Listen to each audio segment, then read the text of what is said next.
you're always going to think of that 5% of the time that the worst case thing comes to fruition. Right. Only about 5%. It just turned out to be as bad as we fear. And it came right back. It came right back. I got mine. I got mine in 8 days. Right. It didn't even go to 4 days. I didn't even expedite it, and it came on expedited time. As a matter of fact, I know some people who expedited, and they got theirs the same time everybody else did who sent it regular. Wow. See? Because that's what tripped me out. I was like, because me and my uncle, we was going back and forth and everything. And I'm like, what we gonna do? What we gonna do? And it came right in time. I was like, oh man, I wasn't even worried about it. The first time I went, I applied for my passport like 15 days before we were supposed to leave. I applied for my visa. Wow. That shit got the shit back like four days or so before we left. So I was thinking I was going to have to get my counsel and lose my deposit and stuff. Yeah, because my passport was stolen last year. So I had to get a new passport, but I guess with COVID, you can't really walk in nowhere. You gotta go into the national office, and they was telling me I had to set an appointment within 16 days of my trip. I was like, what the fuck is that? That's why they're doing people now. Because when I got my passport, the first time I got it at the local post office. And instead of going to the big post office in D.C., I went to a little post office in a little city outside of D.C. Hey, okay, come back tomorrow at 1 o'clock. Sat down, and okay, took my picture. Shit, come back and get your passport. That fast. So when you go in an urban area like this, it takes a while. It take a while. Yeah, I went and got mine, I got mine in San Francisco, and luckily, I got it the next day.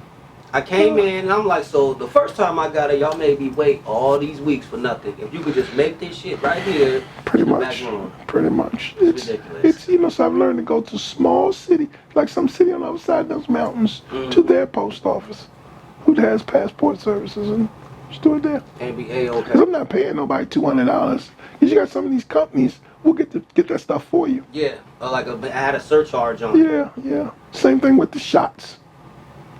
These little small travel clinics is what they call. It's ridiculous. Okay. So we rolling. We're rolling already. Yeah, we rolling. It's all good. So, yeah, I'm here with my brother. What's brother up? Wendell. What's up, Joey? How you doing? I'm doing good, Joey. I'm doing good. You know, there are no coincidences in life. You know, for those who may be viewing this, I met Joey on a corner in Accra, Ghana, when I think his uncle was wearing a Raiders, a Steph Curry basketball jersey. And I said, these have got to be Americans. Okay? So that's how we met. And it's always good when you travel and you run into Americans, but even more important when you run into African Americans or Black Americans. Because when you're someplace like Ghana, the fact that a Black American is there, it says something about them.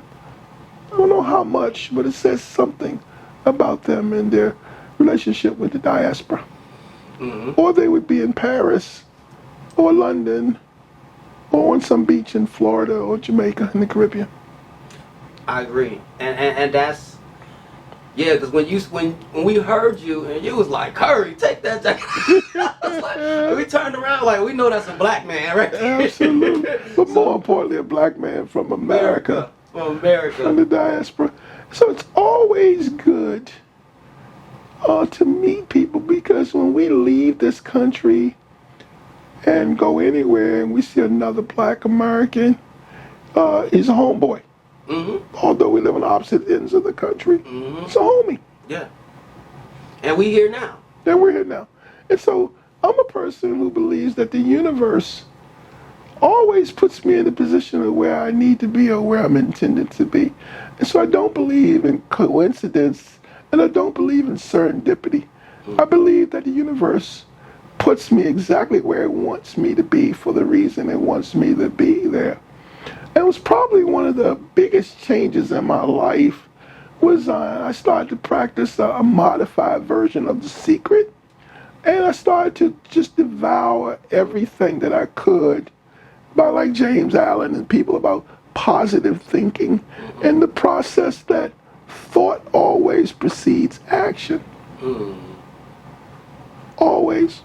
So in other words, if I imagine doing something and I just imagine it and I claim it, And I don't debate how it's going to happen or if it's going to happen or what I'm going to need for it to happen. It usually happens. It may not happen in a particular time frame, but if I'm worried about when it's going to happen, then it's not going to happen either. I cancel out what the universe has in store for me. So I'm here as a direct result of that kind of a thinking process. So I'm in the Bay Area for the first time in 42 years. Wow. And I said, before I go to the big sleep, I want to get back to the Bay Area, and I've got some emotional reasons for being here.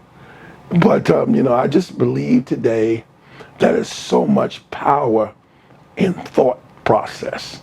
And the power of positive thinking is what keeps a lot of us, the lack of the grasp of that concept keeps a lot of us controlled by fear.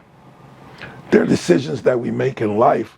We don't make them because we can't or it won't. We make them because of what happens if. What if? Right. The what if keeps us from attempting to maybe go in some ways that we need to go or want to go. And earlier today we were talking about people making changes in their lives. And the biggest reason that I feel that people aren't able to make these changes is because of fear. And it's a different kind of fear. It's the fear of not knowing what's next. It's the fear of, I got to know what's going to happen. And actually, that's like the flip side of control. Yes. That's the flip side of failure to surrender to this journey in this universe. Once I surrender, then I'm going to go where the universe sends me and takes me.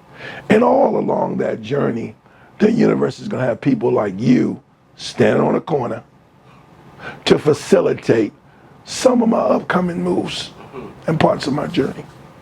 And a lot of reasons that in the past, when I was younger, I couldn't is because I wanted to know the outcome first before I would embark down the road that could lead to some lasting benefit or change.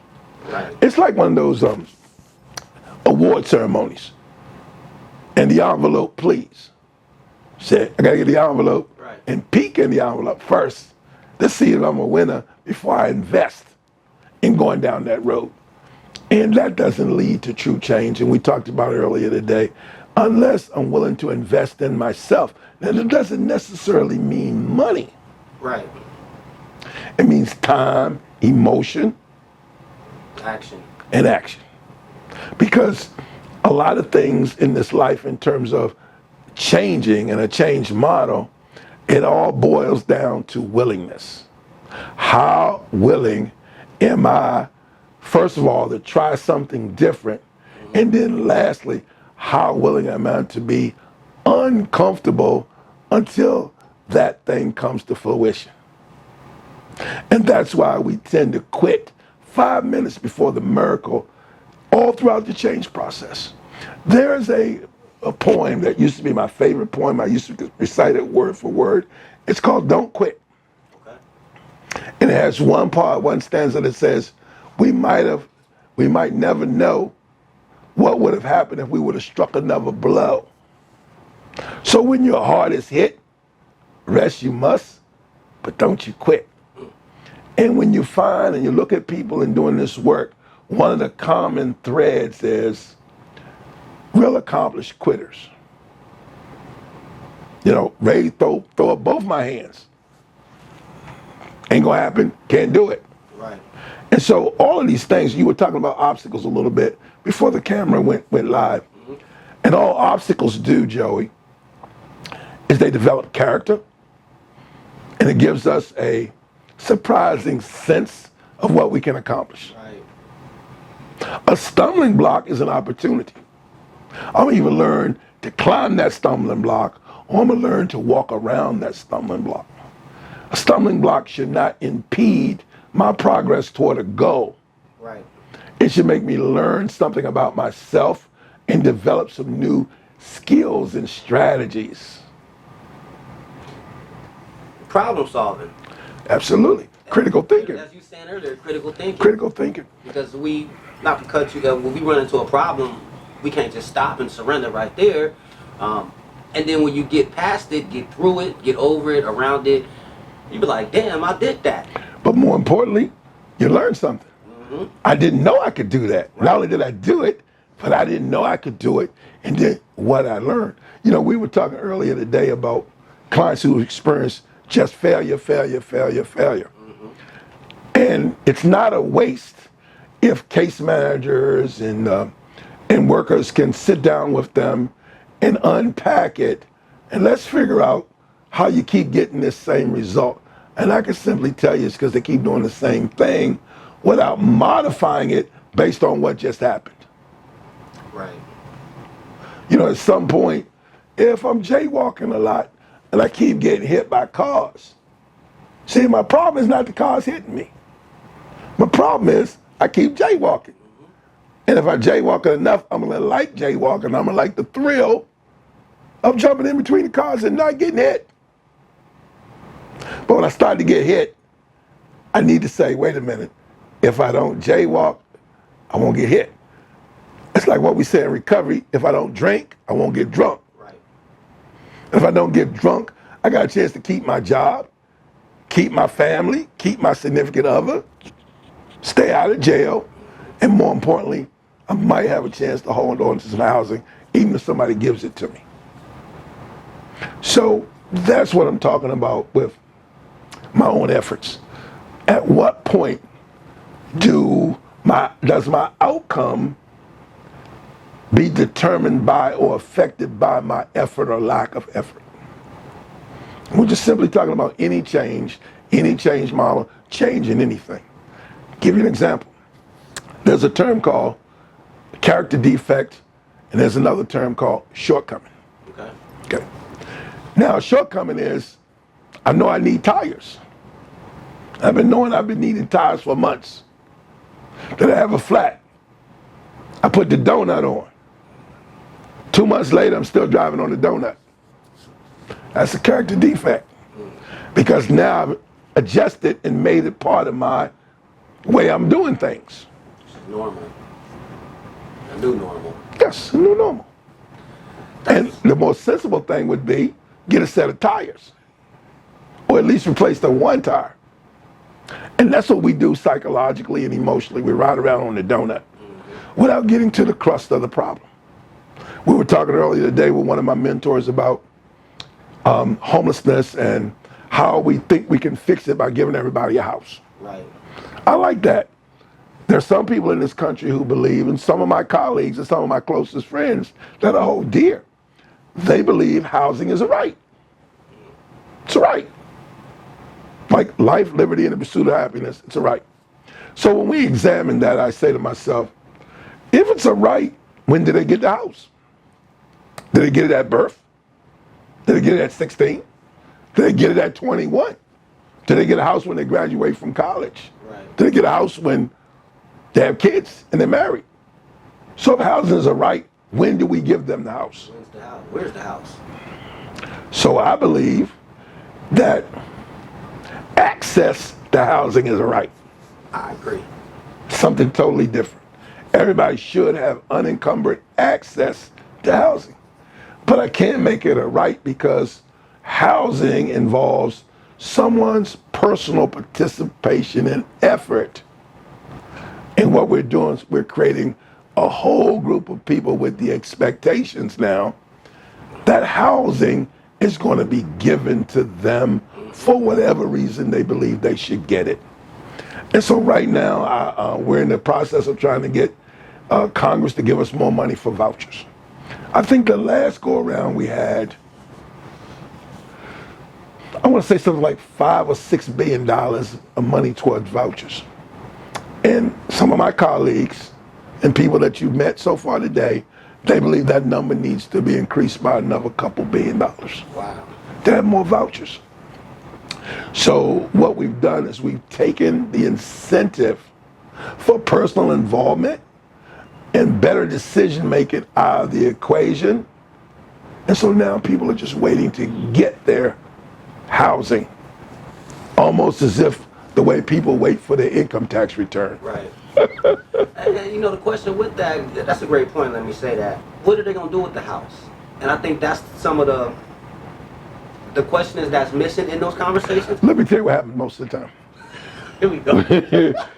When I go do a home visit, and people have gotten housing on my case list, at some point I do home visits.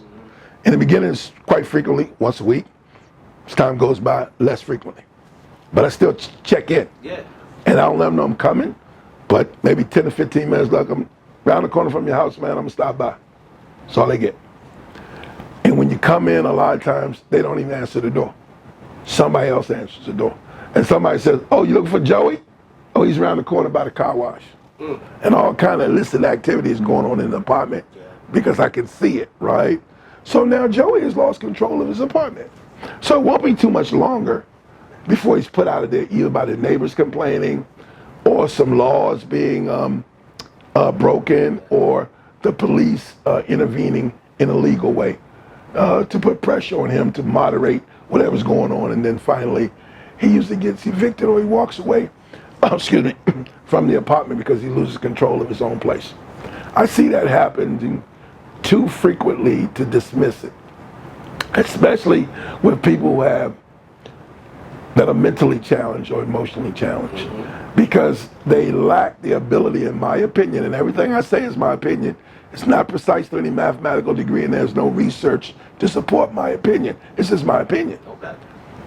A lot of them do not have a well-developed sense of friend or foe. They're just sweet people who we should not be putting in some communities by themselves. So they can't tell who's a real friend and who's a foe. Let me give you an example. I've had clients to get a monthly check and they had emotional challenges, and people would come up and make friends with them, especially young ladies. And they would know when they're going to get their check, because everybody knows when those checks come. And by the second of the month, they broke. Yeah. By the third of the month, they're selling their food stamps. Yeah. Okay? And they refuse to get pays. So what you have is just have a mess where people aren't able to use the funds for its true intention. And so it's putting these individuals in these living situations is actually an asset or a liability. I think it's a liability. But when you say, let's go back to some of the things that were done in the past, then that's draconian or that's abusive. So, we got a tough decision. I don't confess to have the answer, but I know for sure what we're doing is not the answer. Somewhere in the mix between what they're doing now and what they used to do is the true answer. And so people are vulnerable out there. Very vulnerable. Our women, the things that happen to our women out on the street, both addicted and both homeless and not homeless, it's really concerning. Very. And the majority of them that I'm talking about, this group here, this subgroup, they don't want to go to the shelter. Or they'll refuse to go to the shelter. And it could be snowing outside, and I'll give them the choice. Let me take you to the shelter. They'll say, you know what, I'm good. And I say to them, God bless you, because it's cold out here and it's snowing, and if you're good, I'm good. Because, I look at it the same way. You're right. It may not be the outcome that I desire for you.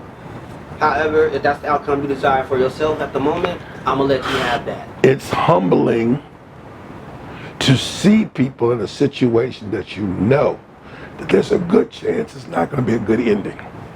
When I worked at this one facility that was headquartered in a mental health hospital in D.C., this sprawling hospital, at one time it was considered to be the largest mental health facility on the East Coast.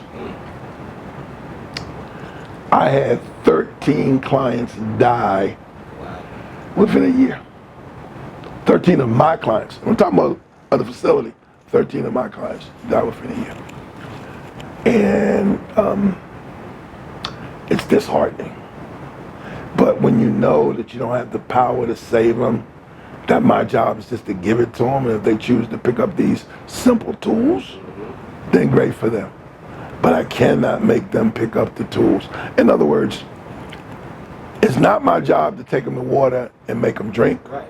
It's my job to make them thirsty So when they're ready to drink, they'll know where the water is. Exactly. Okay? And I think too much of our time is spent in an attempt to save people when the pain and the uncomfortability that they're going to experience because of their lack of judgment could be the thing that ultimately saves them.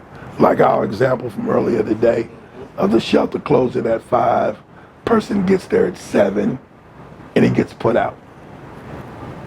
Because I've been in charge of the kitchen. I used to have a kitchen license too, so they would always put me around mealtime.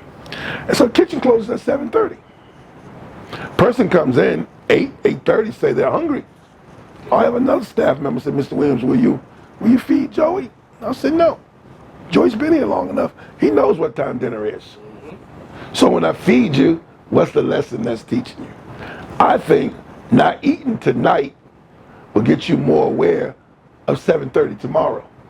Agreed. And you'll learn to be accountable and responsible, and there's some growth. It's always growth when I do something I don't want to do or don't like doing because it's the thing I need to do. That's where the growth comes in.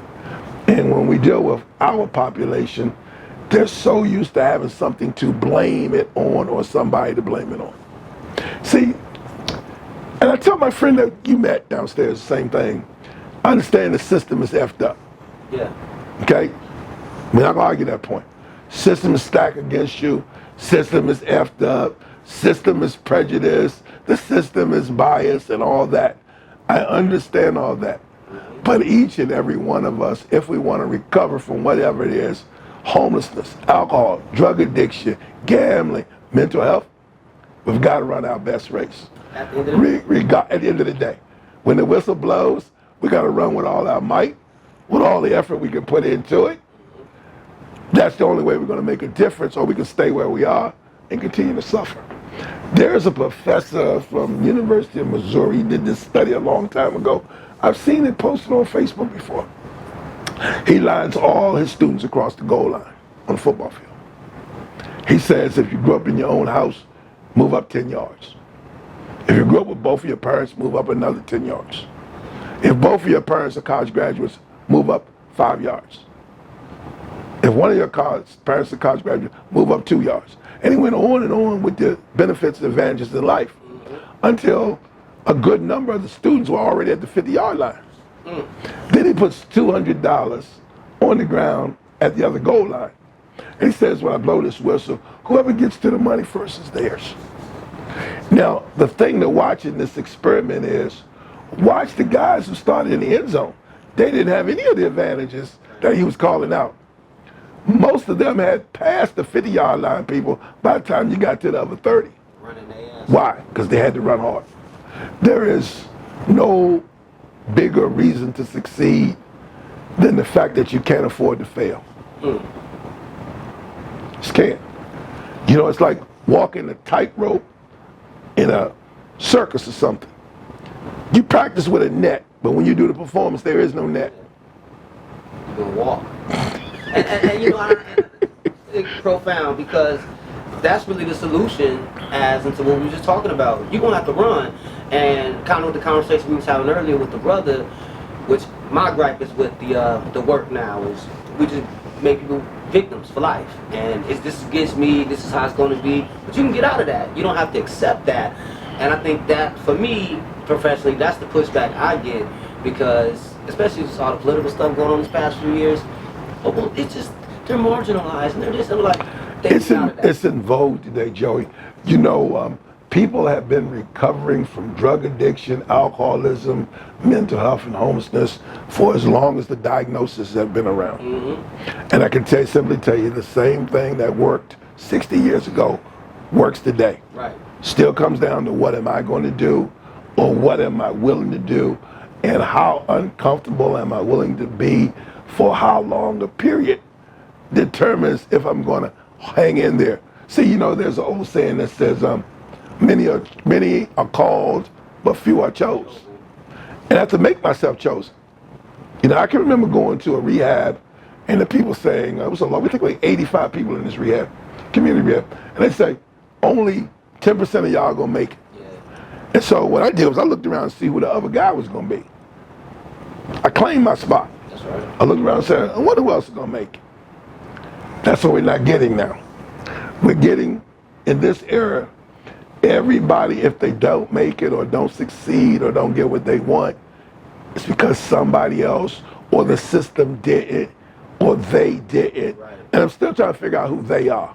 Yeah. Okay? The boogeyman. They didn't want me to succeed. They didn't want me to have it. And that's counterintuitive. Yeah. You know, because I want you to succeed, because then you'll become another contributing, tax-paying citizen, and you lessen my burden when people succeed. Mm-hmm. And so when I talk to that philosophy we were talking about earlier, where I'm doing everything for you, basically what I'm doing is I'm condemning you to a marginal existence. I'm condemning you to living just below the poverty line. You'll never know a vacation. You'll never know what it's like to get a new car. You'll never know what it's like to maybe pay for your kid to go to college or some kind of opportunity, because you're always going to be living slightly under the poverty level. What's the disability right now? $800, $900? I don't even think it's that. Something like that. Yeah. 'Cause I remember for a long time it was $740. Wow. Now, where can you live unless you get a subsidy from HUD? Can't live anywhere out there. Okay? So you've condemned yourself to either Section 8 living or public housing for the rest of your life. And I believe because a person is temporarily experiencing homelessness or addiction, that the sky is still the limit for them, that they should be able to accomplish anything that anybody in the general public dreams of accomplishing. I agree. Okay? But when we convince them this is where your ceiling is, then we've really stolen any potential that person has in their lives to sort of break through the ceiling. Yep. And you see it so much with caseworkers, clinicians, that keep people trapped in that mindset. And for me, that's why I transitioned out of doing outreach counseling, because I felt like I was enabling folks. I'm giving you snacks, I'm giving you this, and we coming back helping you stay in this position. So that made me go into employment counseling, because working with youth, I realized, well, damn, if I can help put some legal money in these young people's pockets, I can get them off the street. They got a place to be every day. They can do what they want to do, and it gives them just it gives them the idea that I can make my own way. I don't have to stay stuck in this rut and accept what somebody is giving me. You know, God bless you, Joey, because I can't work with young people. I don't do teenagers and young adults. I don't. Why not? I don't have the patience, and I just don't have the. And I'm kind of annoyed with their like you say, this last couple generations. Yeah. They've been brought up in victimhood. Yep. Everything's victim.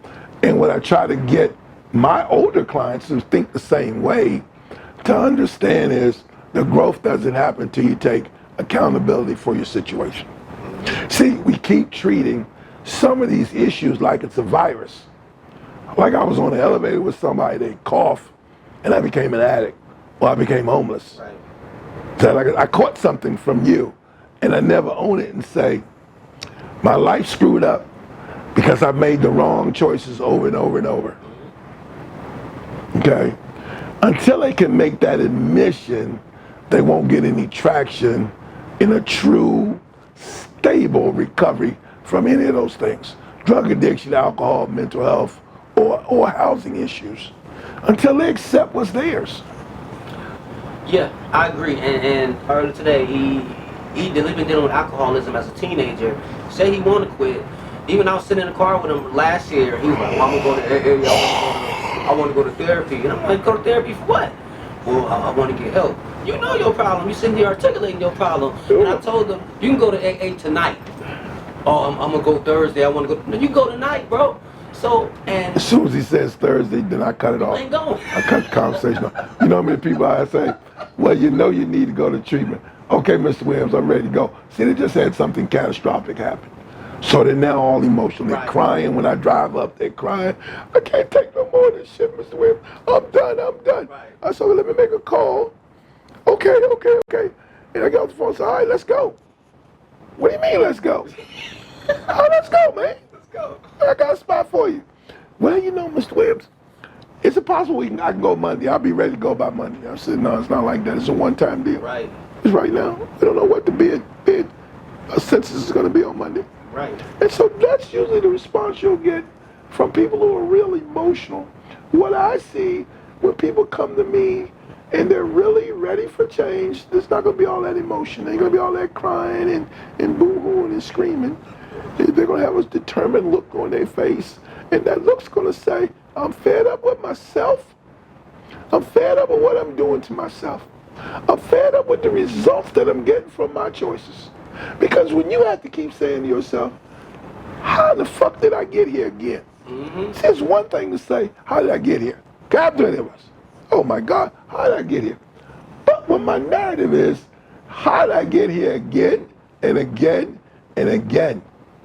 That means I'm not paying any attention to the data that's coming back to me about myself. Right. I'm not making no course corrections. Right? It's like I'm driving, I keep getting lost, going to the same place every day. At some point, I should be able to make a course correction. Oh no, there's not a left, it's a right this time. Right.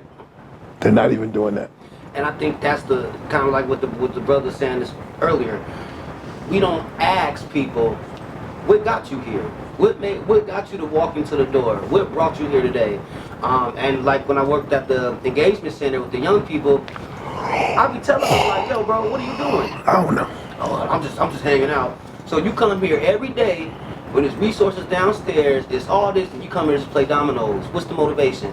And some of them used to get mad at me, like, whoa.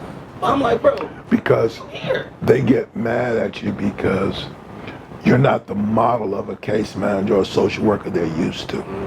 You know, a lot of the social workers that I've had the fortune or misfortune to work with, they believe that people need more love, they need more attention, and just need more outpouring compassion toward them. And I get that. But you have to know when to switch tactics. You know, if it's not bearing good fruit, then you need to switch up and go in your toolbox and come out with someone else. This compassionate and loving effect may work on this person, but if it's proven through results not to be working on this person, then it's incumbent upon you to switch tactics. Exactly. And what you said, the two words I hate, and I hate, when they talking about counseling, we gotta use empathy and sympathy. Fuck that. You talking about motivational interviewing and all that other shit, right? Yeah. So, you know, I tell people when they say, well, damn, Mr. Williams, you think you better than us. I said, no, I'm not better than you. I'm doing better than you. There's a difference. And if I start to do the things you're doing, I'll be right back here with you. Yeah. I'm doing better than you because I learned to stop doing some things. I don't go in stores and steal no more. I don't go out with people's wives anymore. You know, I don't put stuff in my system anymore. Yeah. Because I'm accountable for that. I'm responsible for that. I'm responsible for those behaviors that bring some unpleasantness to my life. And everyone else out here that I see, not everyone, but the majority of people I see, especially young people, it's almost like something bad luck fell out the sky and hit them. In Oakland, they're walking down amazing. Bad luck comes out of the sky and lands on them. And so, conversely, they feel the same about good luck. There's no good luck. There's no luck. What people are calling luck is opportunity and preparation meet. That's what people are incorrectly calling good luck. Yeah. Because if there's bad luck, then it's got to be good luck. And they got to find a reason to say, I'm having bad luck. Right. Bad luck is the result of your choices. I agree. They want to say, I got pulled over and I went to jail. They don't want to say, I had 2 warrants that I never took care of, or fines I never paid. I had a situation like that last year. What I was telling people, it's like, damn, it kind of sucks. And I was like, no, I broke the law. How's that bad luck? How's that bad I luck? should have stayed my ass in the house. So in order for me in a situation like that, not to experience that again. Next time I get a ticket, I'm gonna do what? I'm gonna pay that joint, or I'm gonna go to court and make arrangements to pay it, or roll the dice and see if I can get not guilty on it. But I'm certainly not going to put it on my desk or throw it in the trash, Right. like young people do. That's what I used to do when I was young. I get tickets, I tear them up in front of the police officer, right? You get that what they call it, when you don't pay the civil assessment, that $300. And in the District of Columbia, the ticket doubles after 30 days. And now all the tickets are $100. Very few tickets in the District of Columbia are under 50. But what I'm talking about is, again, let's go back. At what point am I responsible for my outcome? We live in a time that we explain away people's failures, people's inability to get traction on issues, and take advantage of opportunities too. They just can't. Or because this happened to them. The real fancy word now is trauma. Trauma informed this, trauma this, trauma that. Well, you know, every human being out here has trauma. It's just some people learn not to use trauma as an excuse and use it as a motivating factor to keep going. Everybody's had traumatic experiences. So I can't just claim it for me and say, this is the reason why I'm not. Right. Now I get it. Same thing with anxiety now. No, yeah. I'm 73 years old, and I've never seen so many people so full of anxiety. Young people. Young people. I think they're being indoctrinated. It is. Because they are. At my previous job, we was training peer counselors, and I had to tell them all the time, like, yo, chill with that, step back, or, oh, I'm having anxiety, but you can express it. So clearly you ain't that anxious. It's the. I say you're unprepared. It's the diagnosis de jour. Yeah. Let's put a little French in there, right? It's the diagnosis de jour because they know they'll get no pushback from the current lineup of people working in this field. They're more apt to support them on that crap. And as somebody who's more seasoned, he may be under pressure to recognize that because of his work surrounding. Okay, so that's where we are today. There's so many things now, it's not a person's fault. Right. So it's a catch-22. It is a catch-22, but I believe I'm responsible. If it's to be, it's up to me. And if there's anybody to blame, it's probably me. I agree. Even with the systems being so messed up, maybe that's why we shouldn't be relying on the system, we should be relying on self. You know, at one point when African Americans and Black Americans were still in a more agrarian setting. See, this Oakland, LA, most of the people come from Texas, Louisiana, Alabama, just came on up through Highway 10. Or the ones from Chicago came across 80 to Northern California. And the ones in Chicago came up from Mississippi, Arkansas. The ones on the East Coast, New York, all that, came up from Georgia, North Carolina, South Carolina, Philly, New York, and Boston. The Great Migration. When we were a more agrarian society, where everybody was still at home on the farm, and there was this layer of supervision for everybody. There was Big Mama, Big Grandpapa, your grandparents, your parents, your older siblings, older cousins, uncles and aunts, and you. Now, there's absolutely nobody holding anybody accountable. No. By that I mean, we're in this space where our people who should be guiding our young people, who could have some effect on some of these outcomes that they're experiencing, are too busy trying to be as hip, slick, and cool as the young people themselves. See, when I have a son, when I'm asking my son, can I wear that sweatsuit? Yeah. Let me wear them kicks, man. Yeah. Or when my daughter and I'm a woman, and me and my daughter are going to get our hair done together, or we're going to hang out together. And I'm telling everybody, my daughter's just like my best friend. Right. How am I going to parent her? You're not. And plus, son or daughter, they're not seeing a delineation between the generations. If I'm wearing the same thing my father, where's my thing of, I can't wait to grow up so I can look like this or do this? That's all gone now. Gone. You are subject to see, in D.C. as well as Oakland, two 65-year-old guys sitting at a light in a Cadillac with their head bobbing, listening to Tupac. I'm glad you said that. Or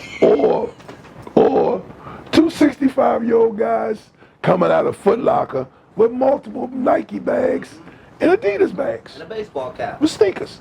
Turn around backwards. Baseball cap, turn around backwards. I used to tell my clients all the time, why's your hat turn around backwards? They couldn't tell me. I said, which direction you're going in? Because your hat's saying you're going that way. Right. And it has something to do without thinking. If my hat's turned around this way, what's the point? A baseball cap is designed to keep the sun to shade your eyes. So when you look up for the foul ball, you don't lose it in the sun. Right. That's what a baseball cap is designed for. It's also designed to shade your eyes when you're outside. But if it's turned around backwards, What's the point? what's its function? Other than this is what everybody's doing. And so the younger people I find, that nitwit thing is so powerful. How can I demonstrate that? If you're old enough to remember, there was a time when the trend was to wear one sweatpant leg rolled up. I remember that, yeah. One leg rolled up. Yeah. Why? One leg rolled up. And you look around the country, I don't care if you're talking about San Antonio, Milwaukee, D.C. or Boston, or Miami, knuckleheads walking around with one pants leg rolled up. So, we're not real independent thinkers. You know, we're follow the crowd kind of people.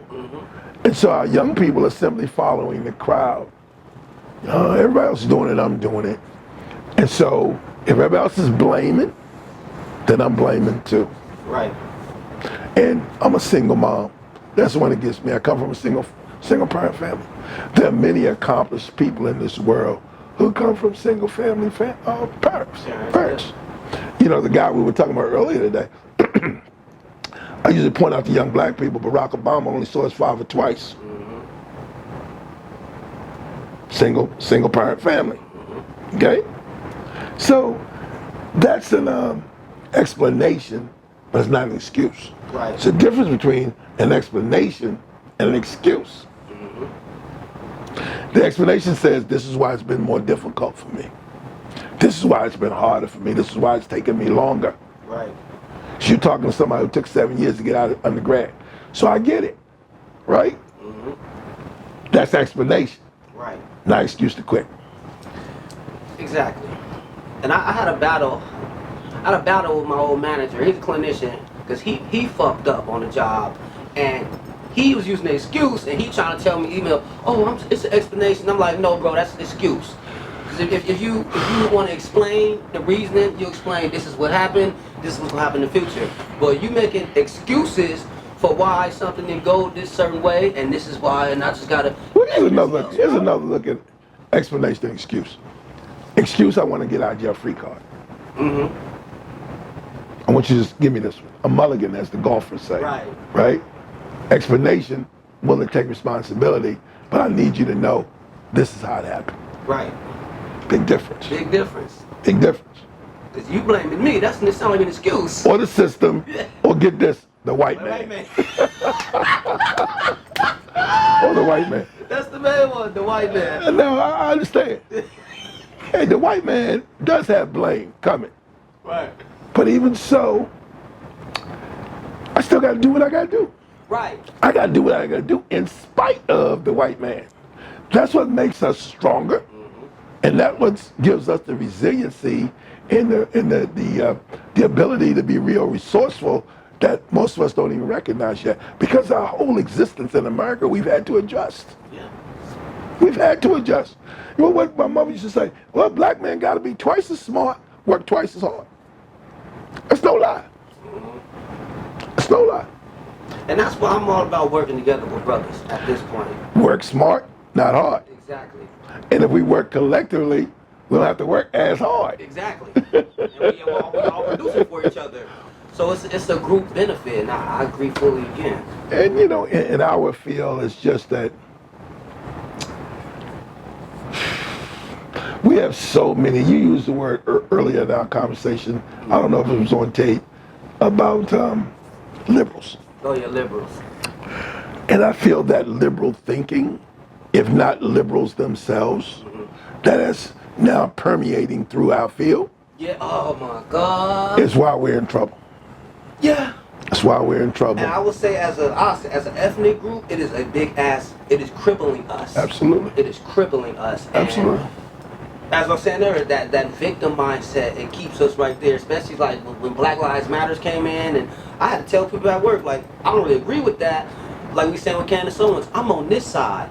You know, I want fathers in the homes. I want us to clean up our communities. I'm not with.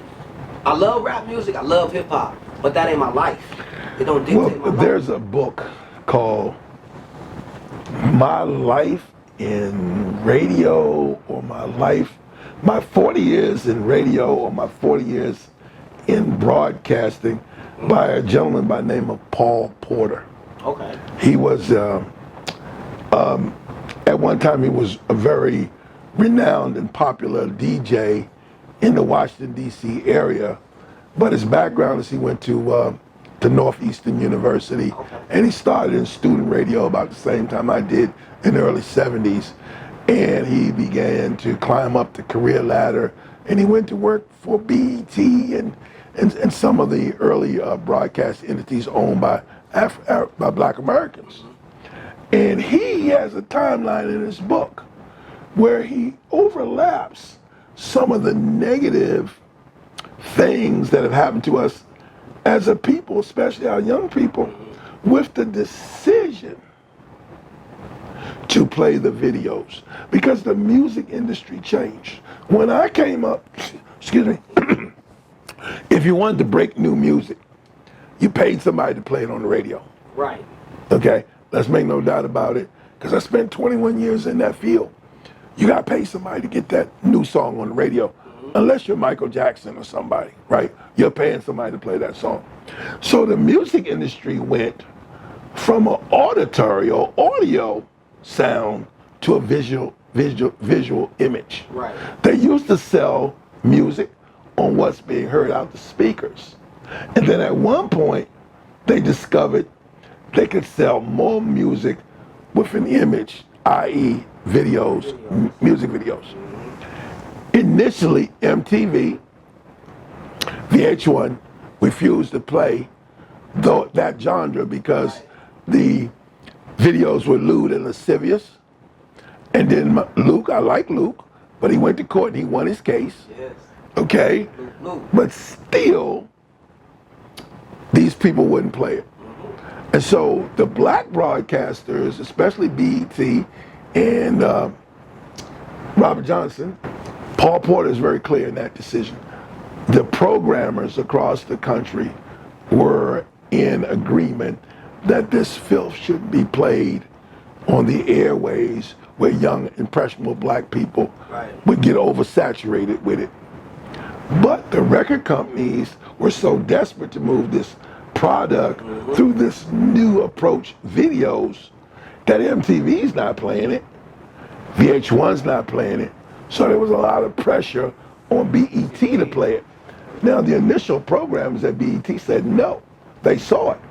But, you know, the owners, let me just put it that way, the artists formerly known as the owners, they wanted the big payday that was going to come from the record companies, because the record companies had no outlet for that genre of music. So they started to play videos on BET every now and then. I think they had one show called 106 in Park, and they had just a few shows. In 2 years' time or so, BET became all videos all the time. Yeah.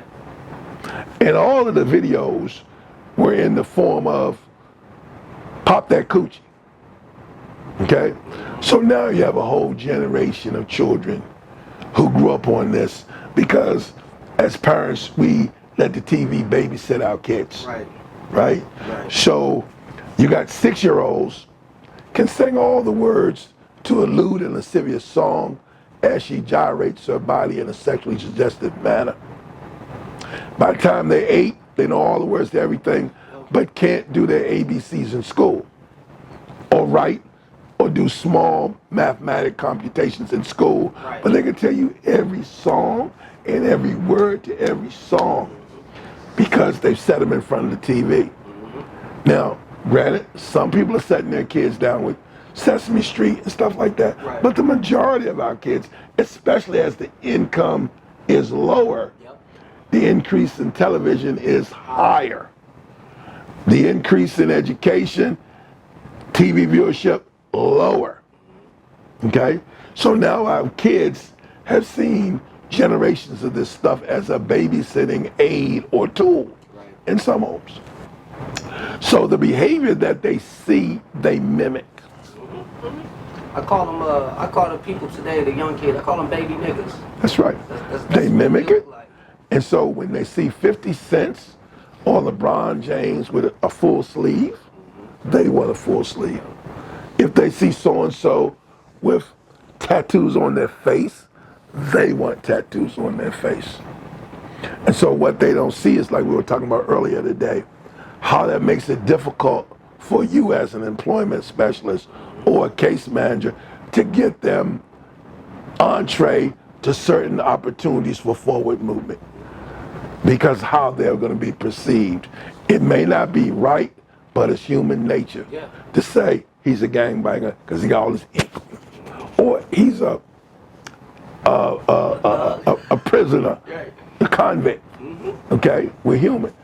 The human people are going to assess and they're going to observe and they're going to make judgments on that. Right. You know, can't blame them. But again, back to the home, and then you have the young mothers and the young fathers are sort of spoon feeding their kids victimhood as well. Yep.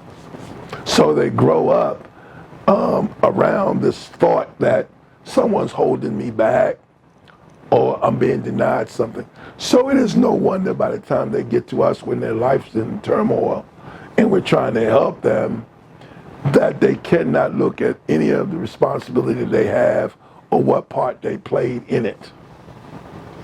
See, they would rather say, criminal justice system has done me wrong, but they won't say about the 2 liquor stores I robbed Right. to get in the criminal justice system. And so until I'm accountable, it's not going to be any change. The old model for change used to be uncomfortability, accountability, and that's when change came. If you ain't uncomfortable and you're not responsible and accountable for what you do and say, you will not change. Because change does not take place in an atmosphere of comfort. Right. Change takes place when you're uncomfortable and you don't want to push that button again and get that electric shock that you're getting from your life. So you don't push that button again, you do something different. Agreed. It's like walking through a maze. That's all a maze is. You walk through a maze, you run into dead ends, you turn around, you go back to where you started, try another route. And that's why, like, for my approach, just addressing the work, I tell people it's science to me.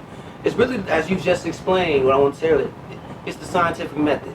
But Well, actually, it's stimulus response. same thing. Same thing. How are you going to respond to this? And even training some of the counselors always say, remember, we at work, don't react, respond. No matter what somebody does, and I just look at them like, you How know, about do nothing? You know, my mother used to tell us all the time. I got 5 brothers. She'd say, okay, you're in trouble, blah, blah, blah, blah, blah. You tell me what happened. My mother would stop. She'd say, okay, can you fast forward to the part where he hit you? Like, Mom, so-and-so, Mom. He's so-and-so, Mom. He said, okay, I get that. Just get to the part where he put his hands on you.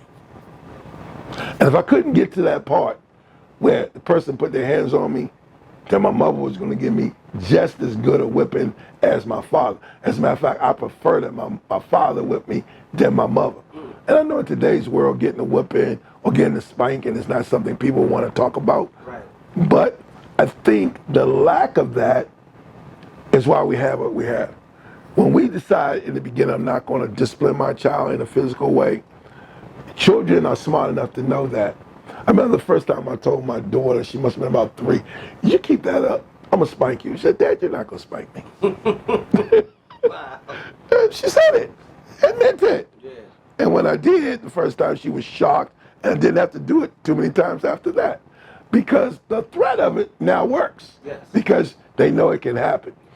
And when we do certain little conversations about this kind of thing, is when they're 1 and 2 years old, if you just on the legs a few times, that gets the point across. I'm not saying you pull out a strap or a belt or something and you beat your kid. No. A strategically placed slap to the legs or the bottom gets it done. So when they get to be 3 and 4, they react to your voice. Right. Because I had a grandmother, once she said cut it out a certain way, you knew what was coming next. And she may not have had spanked you since you was 2 years old, Right. but you still react to that. That conditioning. So I think some places you just say you spare the rod, you spoil a child. And I think in our effort to insulate our young people from hurt, harm, and danger, we've taken something away from them. We've taken something. We've taken away their ability to take a blow and bounce back. We've taken away their ability to put their best effort forward, even if it is some obstacles and some pushback. They quit. So now I'm seeing kids come in the system younger and younger, homeless on the street in their teens and early 20s. I'm seeing parents put them out in their teens and early 20s because they can no longer control them. And so this is my theory, not precisely any mathematical degree. I don't have any data. You can't lock the gate after the horse gets out. You can't, especially little boys, you can't raise them in that free-form way without any kind of direction or any kind of adherence to structure. And then when they get out of control, think you can rein them back in when they're 9, 10, 11, and 12. And you know, a good example is that is I like pop culture references too, because when we pay attention to pop culture, we'll see a lot of lessons. Yeah. In the movie Boys in the Hood, Oh, man. when Cuba Gooding's character got to be about 9 or 10, his mother was frustrated, and she didn't threaten him with, I'm gonna call your father. She packed his stuff up and took him to his father. Gotta raise a man. Because she knew it. She was a belief that prior to that, she probably thought she could do it. But now, we have a lot of our sisters think, I don't need no man. Oh, yeah. Especially with a young boy, that's gonna be okay. He'll be a perfect little son. And while he's in your presence, he'll be exactly the kid you want him to be. But he may act a fool around the corner. And I think nothing shows that any better than if you remember Freddie Gray from Baltimore, you're really over here. Yeah. Freddie Gray killing. Yeah. There was a thing that was all on the national news about this mother who was coming home from work, and they were having riots in Baltimore. And she saw her son throwing bricks at the police. I remember that. Yeah. And she stopped, and she looked, and she said, oh shit, that's my son. She walked over there and snatched him. Snatched his ass up. Now, here's the key thing. When his mother snatched him, did he buck? No. Did he resist? No. That's what I'm talking about. I'm sure she would have bet her life prior to that moment that my son is home somewhere doing his homework and he would not be in the street with the hoodlums and the thugs. Right. But there her son was. She out there. That's the truth. I can say from experience. Really revealing. I was running around. Really revealing. My parents don't know half the shit I was doing. Exactly. Especially the moms. Because especially a single mom, that's her man. He's like the co-man of the house. Son husband. Yes. Speaking of son husband, what's your take on the son husband? Like, because there is so, unfortunately, due to our mating practices and dating habits these days, it's a lot of son husbands. In single mother raised homes. What's your take on that? Well, first of all, I don't be told we had this big controversy in Ghana because my tour group was 10 women and 2 guys. Oh, wow. Remember I told you about that, right? I didn't. No. 10 women, 2 guys. So one day we got into this similar conversation, Oh man. and I brought up Kevin Samuels. And these are all highly accomplished sisters that was with us. 2 of them had PhDs. And not that there's anything wrong with that. But they live their life in such that they don't need a man. I can accomplish anything I want without a man. Right. What they don't understand is with a child at some point, especially a boy, you ain't gonna be able to do nothing with him. What we're going through right now is unprecedented times because we've lost any link to traditional coupling, dating, and parenting. We're so far away from the tree. Malcolm says, when the fruit falls and rolls so far away from the tree, it's no longer a part of the tree. Right. So we have no link to any effective way of raising our kids anymore. And the sisters now, because of the, and I certainly believe, because of feminist philosophy, we got caught up in that. Yep. Okay, and we've become adversaries and adversarial in the mating or dating process, which makes it possible but highly improbable that we'll be able to fix it in this generation. I think it's out. Even for me, I'll be 35 in July, and woo, It's hard. It's hard. It's hard. And you know, at some point, both men and women are going to realize they shoulda, coulda, or they would have been better off if they had somebody. Maybe if they would have gave up something on the other end, on the maturation end as you get older, you kind of find that, you know, I would have gladly gave up this or this or this so I could have somebody with me at this point, a partner at this point. And it's a hell of an awakening to wake up to that fact.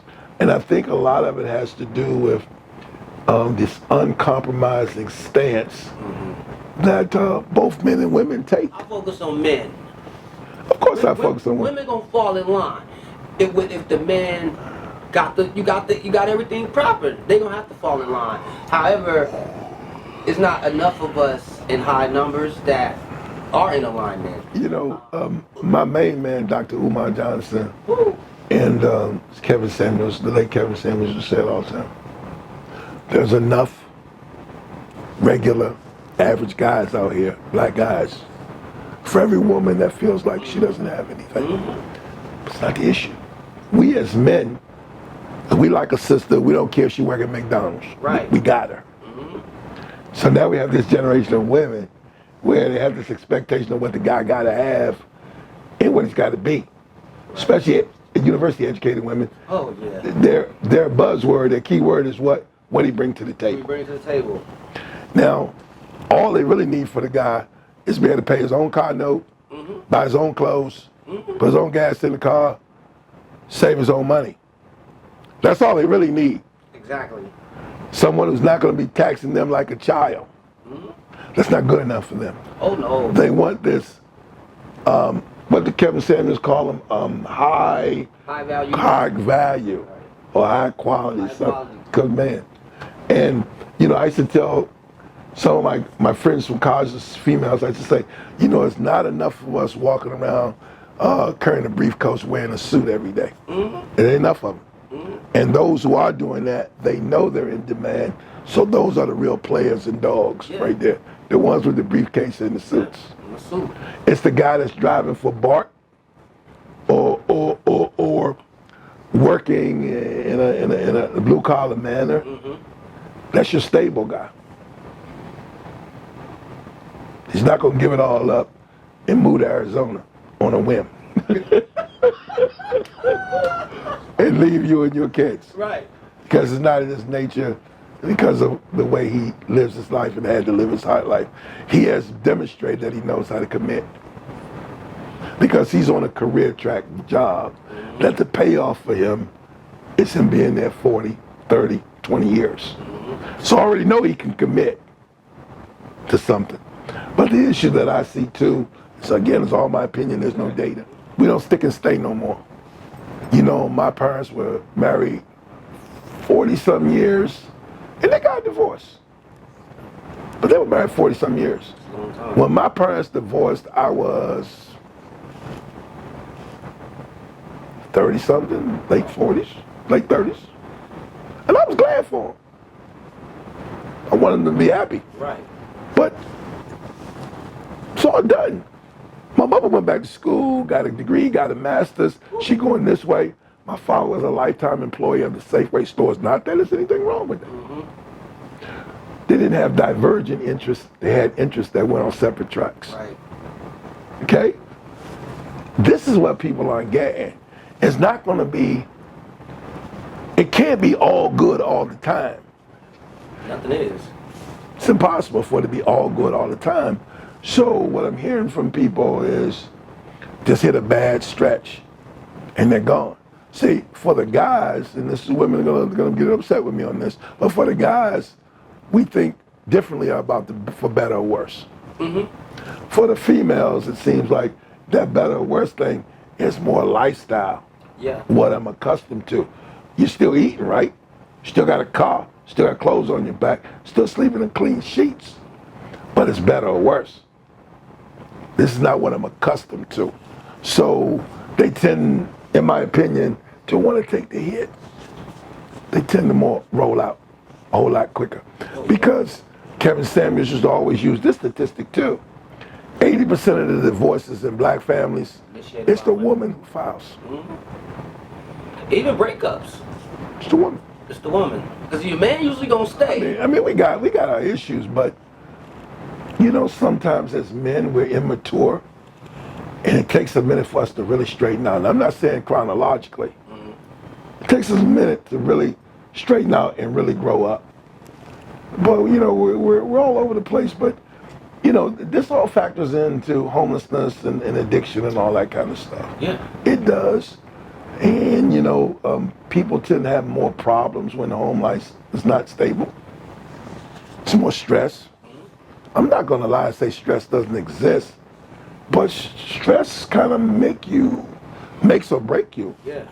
You know, my boys used to say, pressure busts pipes. But if you think you're going to live a stress-free life, then you're in one or two categories. The only people who don't have stress in this life are dead people. Or people who have given up on trying to do something with their life. They're the only people that's stress-free. Anybody's trying to do something with their lives or live their lives to anything approaching the fullest, always going to have situations, problems, and challenges. Like you said, it's how we respond to it. Frank Sinatra, one of his songs, it says, that's life. You're riding high in April and you're shot down in May.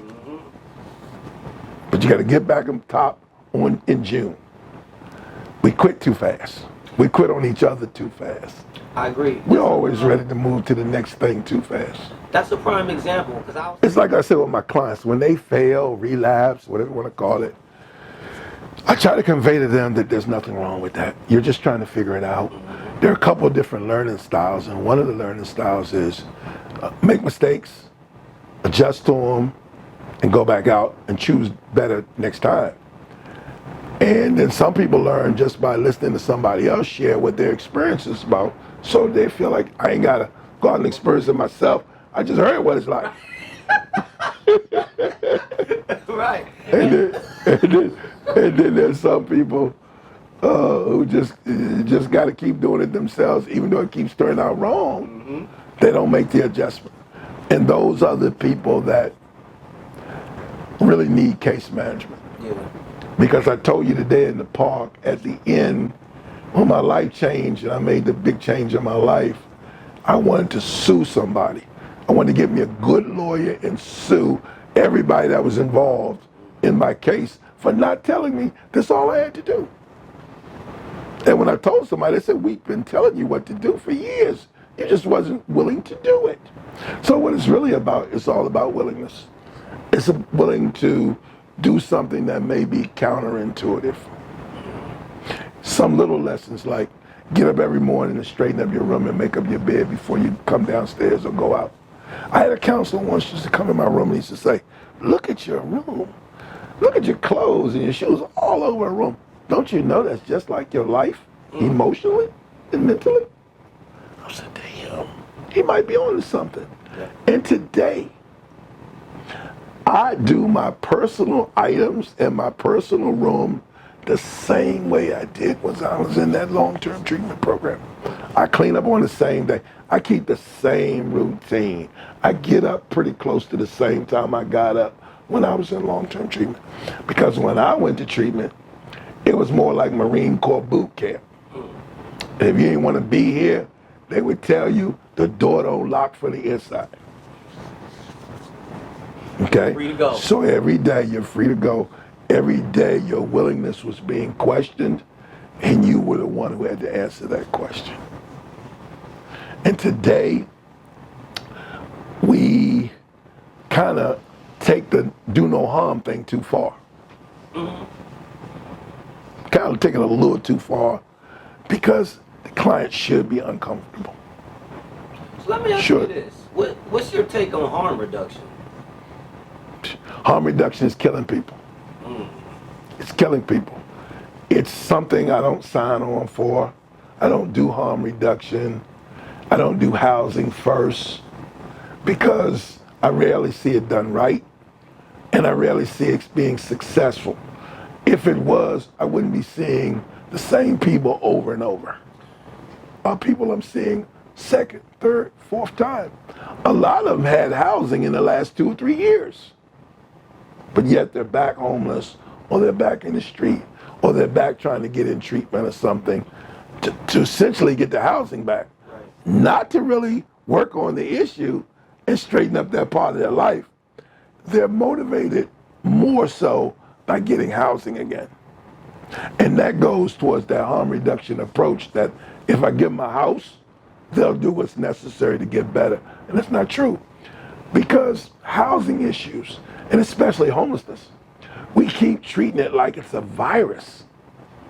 And the antidote or the vaccine is giving them an assisted voucher and a place to live that they did not earn themselves or do nothing to earn it.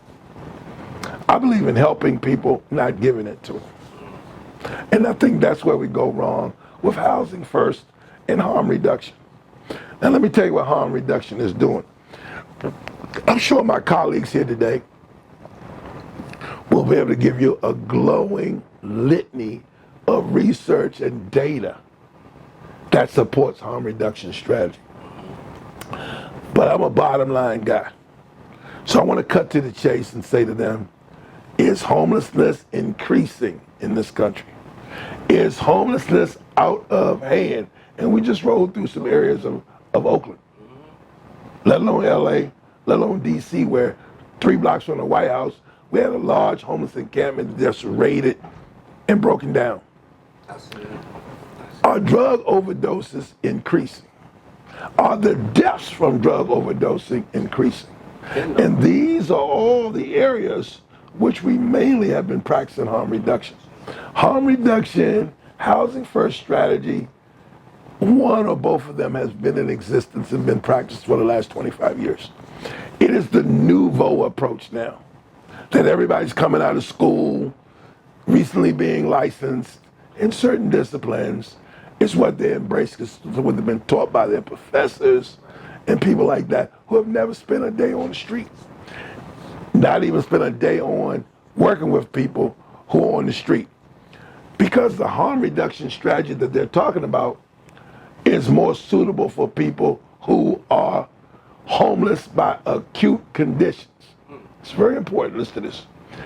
2 types of homelessness: acute, chronic. Acute's my girlfriend puts me out after living together for 4 years. Have no money. I come to the shelter. I stay in the shelter 3 months, get a job, save money. I give you a security deposit, first month's rent. put you in touch with somebody who help you with furniture, get you started, you're on your way. But that's not the majority of person that I see on the street. Because my practice is on the street. They've been homeless for years, if not decades. Like some of the people in the tent city we saw today. So how do you put that person in an apartment? I think it's malpractice to do so. How do you put them in that apartment? Because their chances of keeping it, probability is not real good. Because they have to learn how to live all over again. The word rehabilitation means learning how to live all over again. Some people need to be rehabilitated. Some people need to be habilitated because they've lost the ability to be in touch with how to live on a daily basis. They're more reptilian.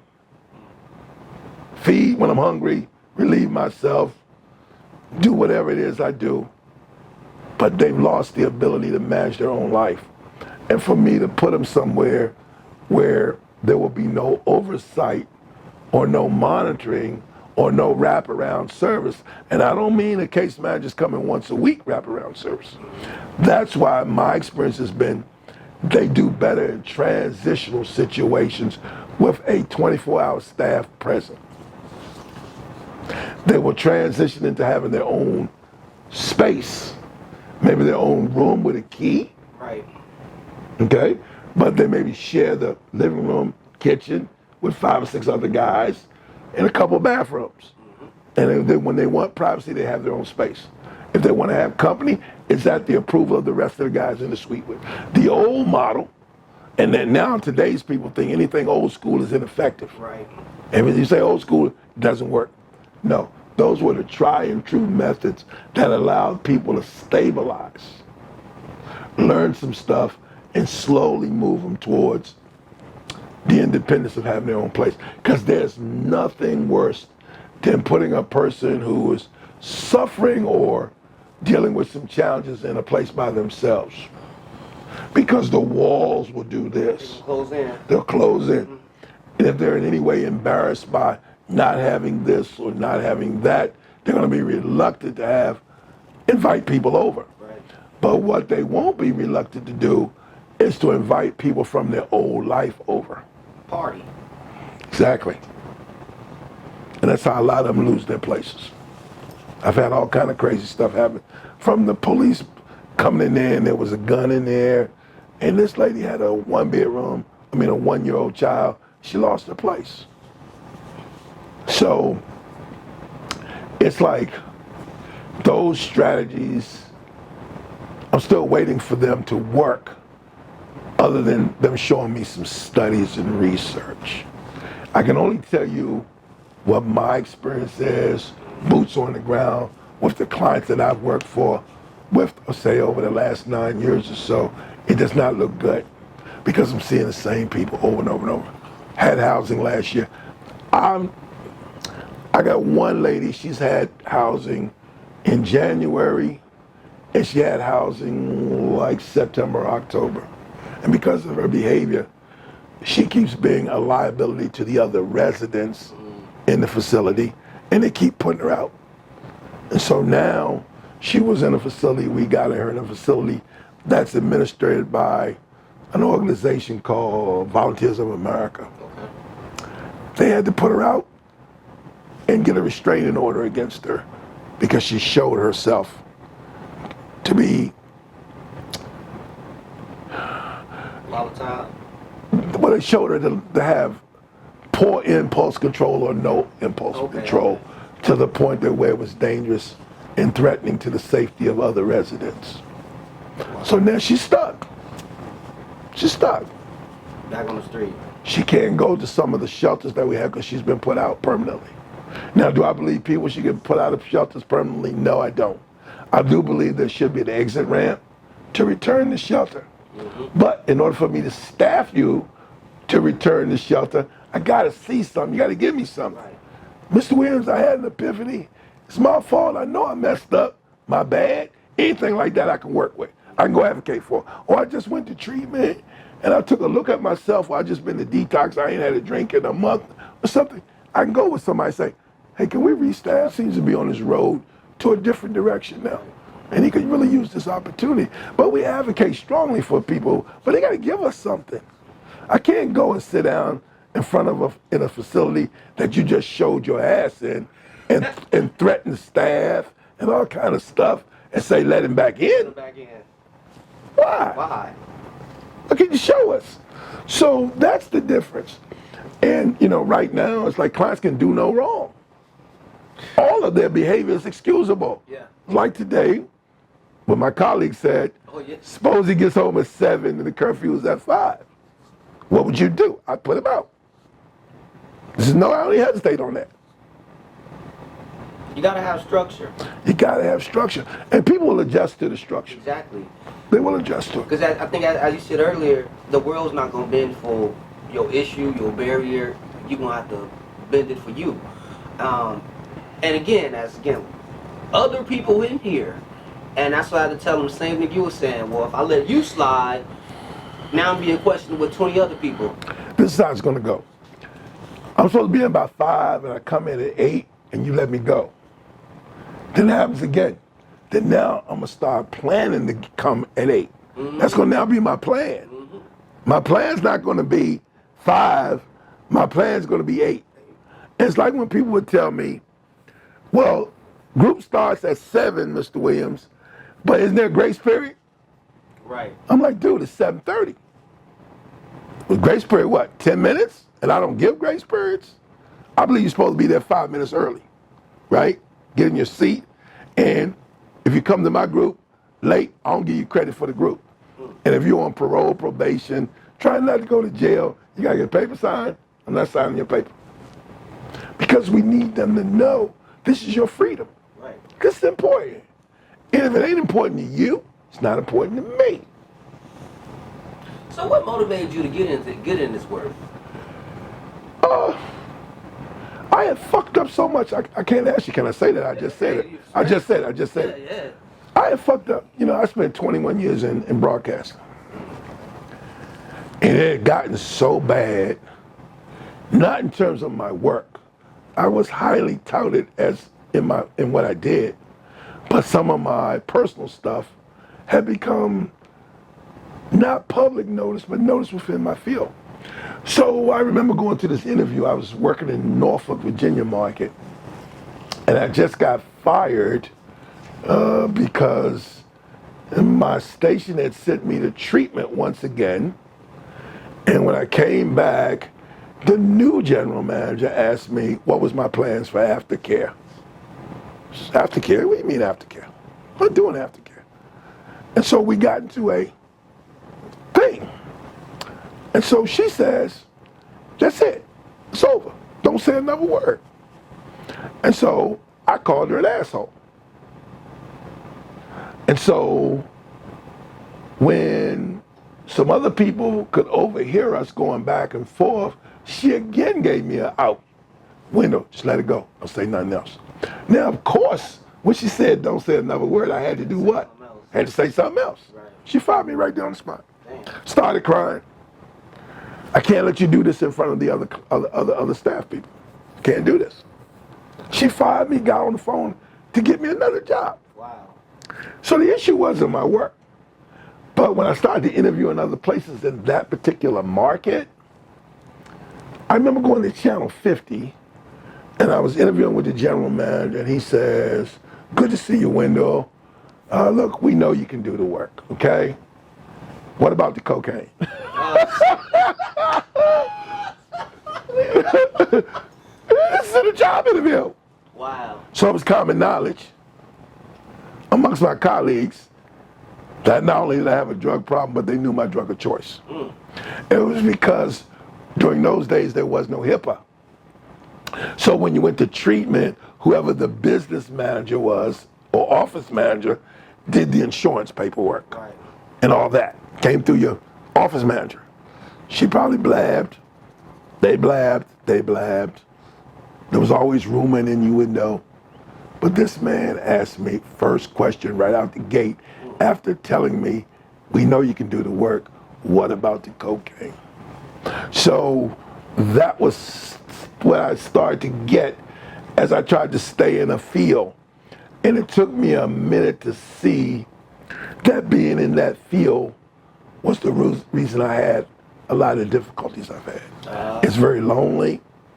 When you're on, you're on. When you're engaging the public, when the camera goes off, the lights goes off, the microphone go off, it's a very lonely existence. Because you're moving to some city, you don't know anybody, you don't have any family, you're stuck in your own apartment. And so what we typically do is we go to happy hour. And if I work in the morning or the afternoon, we go to happy hour, and I'd stay till the joint closed.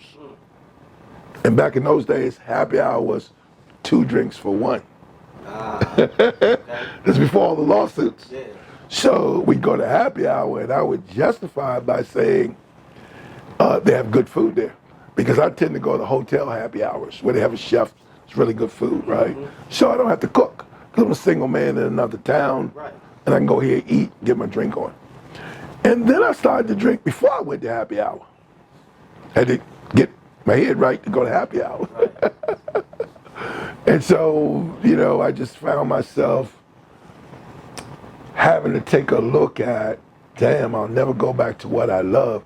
And it was only through the process of hitting rock bottom and finding myself again before I discovered it was the nature of the kind of work I was doing that prevented me from being able to recover.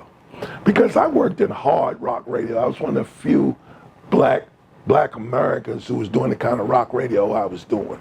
I'm doing 9 Inch Nails, 38 Special, Warrant, Alice in Chains, Nirvana. And what decade was this? This is 90s. My last job in that kind of radio was in the 90s in Detroit. And Detroit's a rock and roll city, and they get really, really crazy with that rock thing. So what I'm saying is, backstage, all the liquor you can drink, all the drugs you can get, the whole thing is a party. It was part of my job to go to shows, concerts, promotional stuff. And so it just kept me in the arena of the very thing that I was trying to get away from.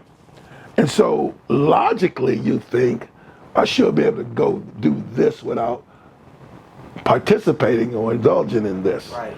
And it just makes the degree of difficulty too hard. It's like the Olympic scoring system. In most of the Olympic events, they score by degree of difficulty it is to do the trick or to do the exercise. Right. So if I'm trying to stay sober in a highly charged atmosphere where everything I'm trying to get away from is present, along with the surrounding behavior of sex, drugs, and rock and roll, in retrospect, the best thing ever happened to me was I stopped working in that business. And I think the last job I had, I went to small market radio. I went and worked at some little station in the mountains outside of Charlottesville because it was minus all of that, okay? And so the best thing ever happened to me was I couldn't do that kind of work. So now I'm like, what now? So I screwed up everything I thought I had opportunities. And then I find myself, and then I get sober the first time.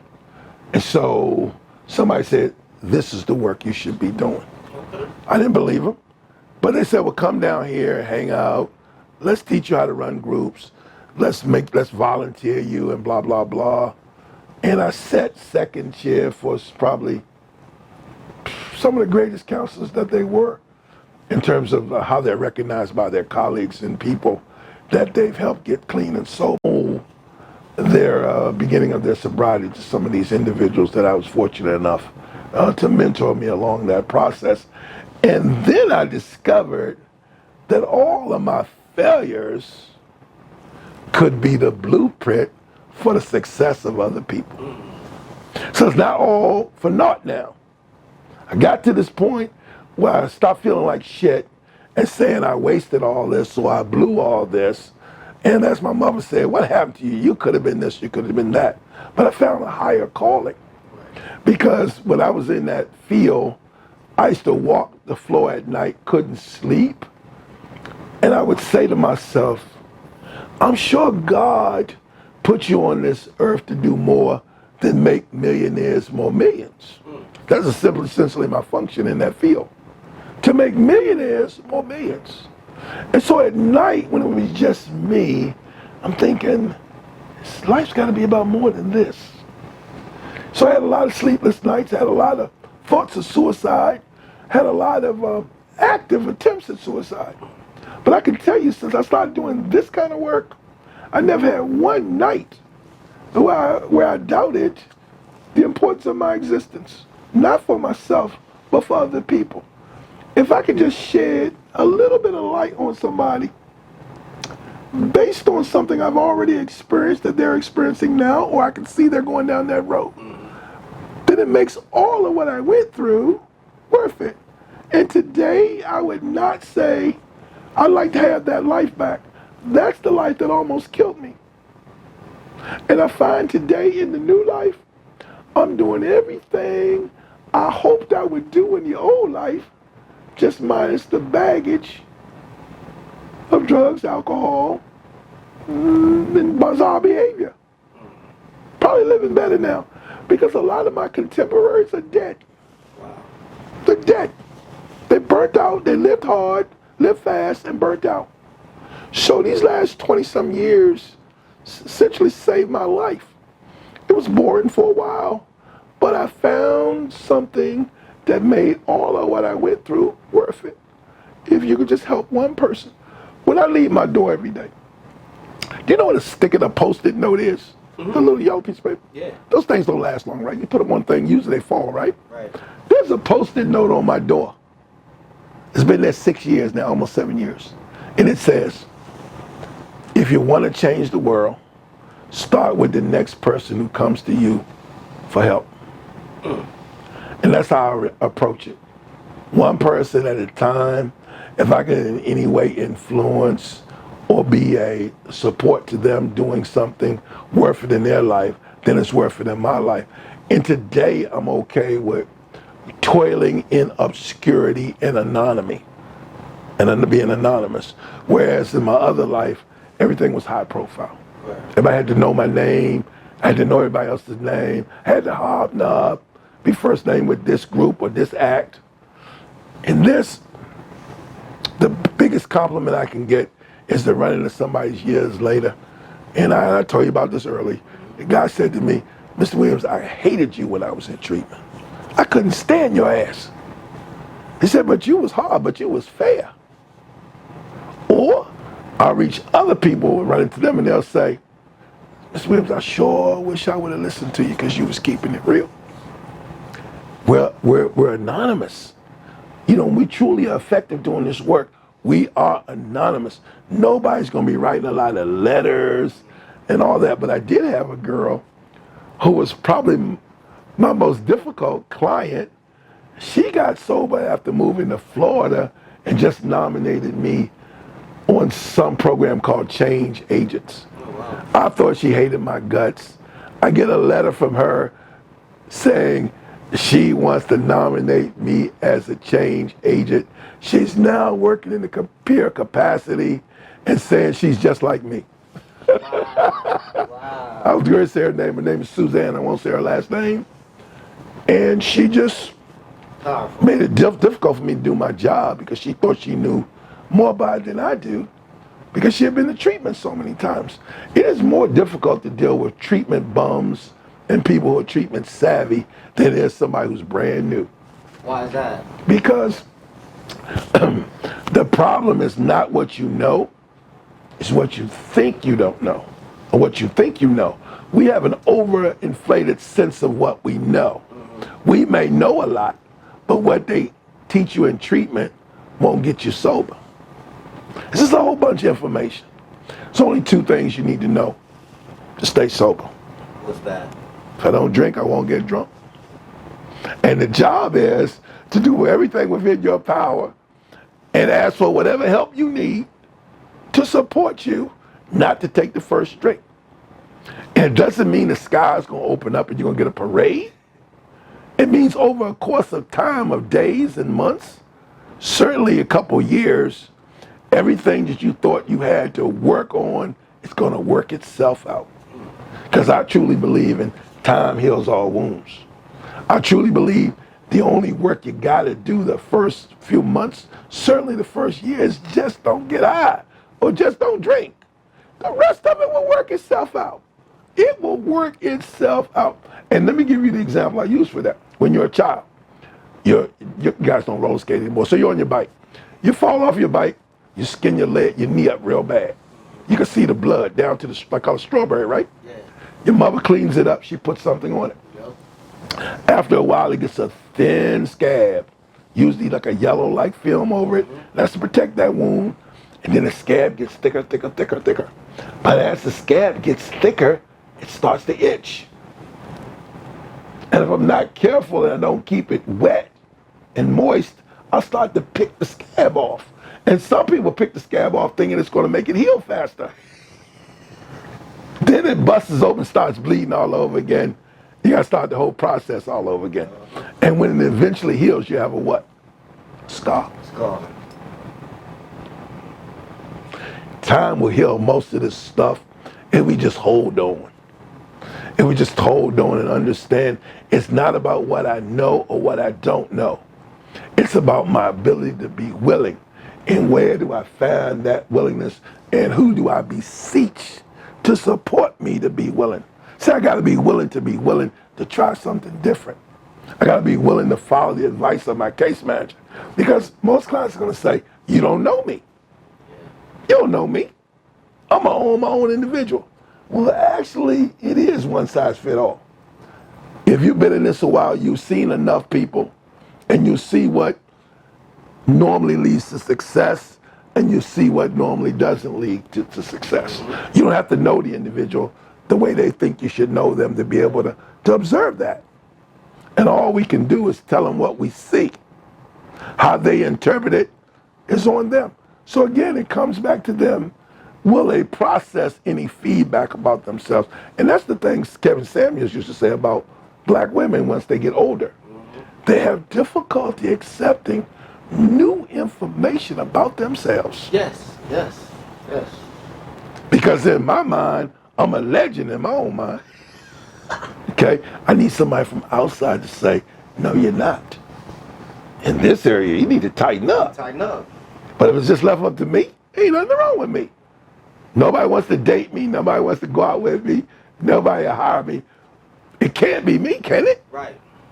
And that's the big epiphany when people say, you know what? A lot of this is happening because of me. I start to accept it. Then I could do something different. Then I could. So what we're talking about is humbling ourselves. We're talking about the process of being humble. As long as I'm blaming, there's no humility in that. So anyway, we done gone into a lot of stuff. But if I could change one thing in the field I work in, and I think I'm going to talk about this Friday, because I started figuring out what I'm going to talk about Friday. I think they need to take people with lived experience and stop making them the dog and pony show and really listen to them in the decision-making process when it comes to policy and procedure and structure. Because they come to us now and have peers review stuff. They always ready, these COCs and these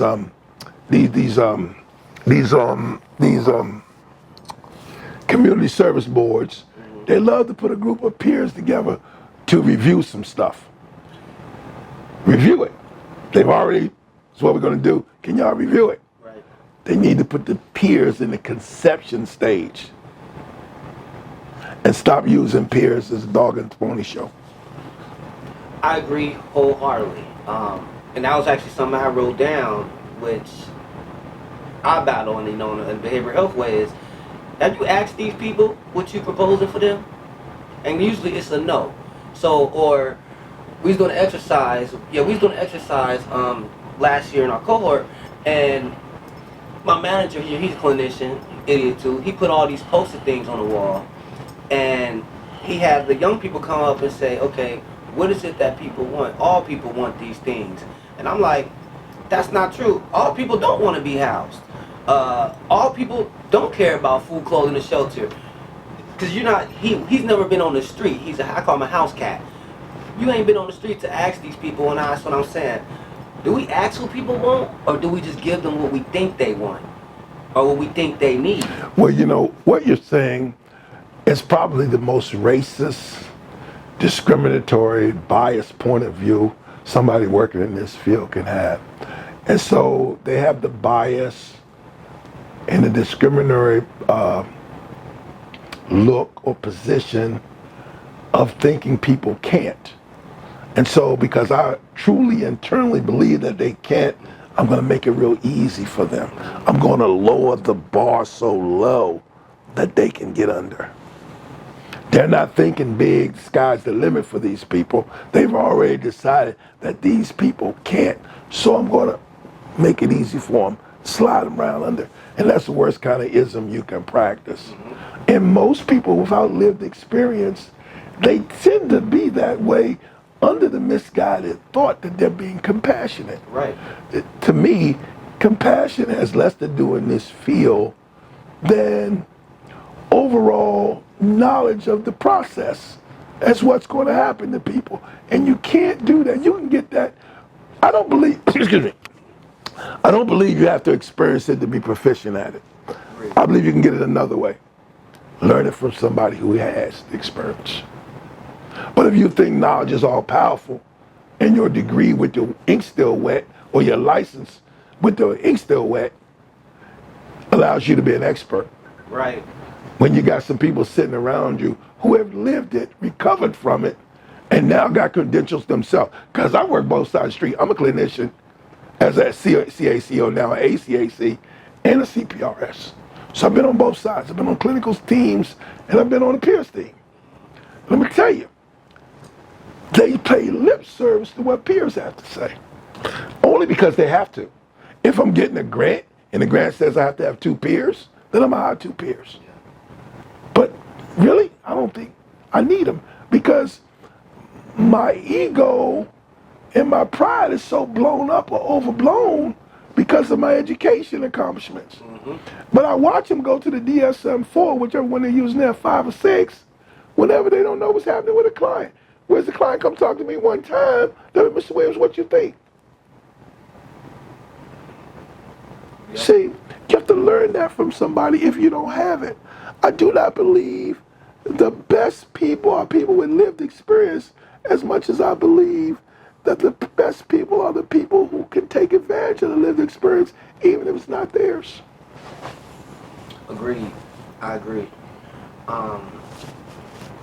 Yeah, because I was saying, credential don't mean qualified.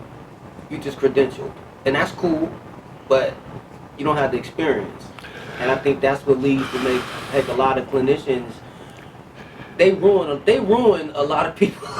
You know, I'm going to go further than ruin, Joey. They kill people. I did a 3-year, before I came to the county that I worked for, I did 3 years at a Northern Virginia treatment center that has the distinction of being the oldest alcohol treatment center in Northern Virginia. And they've been around a long time.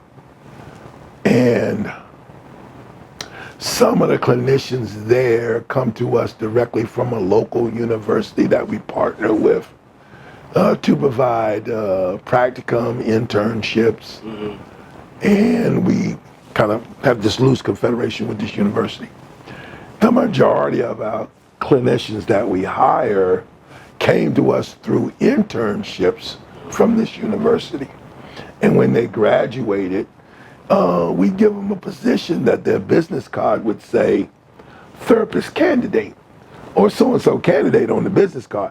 But people don't pay attention to that. They don't know what that means. If I'm working with this person, then he's my counselor, he's my therapist. They don't understand the difference between therapist candidate or whatever candidate. So here's my point. They can kill people. And I've seen it right there in that particular facility. They don't know what they're doing and they won't take time to sit and learn. As soon as they get there, they feel like they're playing some role on a medical TV show like Grey's Anatomy or ER. And they can't wait to get in and do the work. But They don't understand that once they come out of school, then the learning starts all over again. Right. And you learn from your colleagues who are seasoned. They come right in.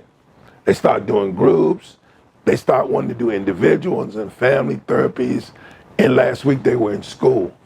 And so what they fail to realize is you have someone's life in your hands. They don't know the difference between you being in school, an intern, or a seasoned veteran. Right. They don't know the difference. They just assume you are. Okay? And I've seen people die.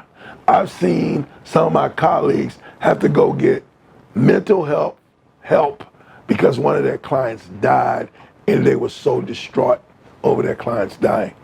And so they come to me and they said, Wendell, she's upset because so-and-so died. And I'm saying, okay, we're in the dying business. Anybody who does the work I did with opioid addicts, you have to understand very quickly, people are going to die. It's part of what we do. I can't say who, and I can't control who does it.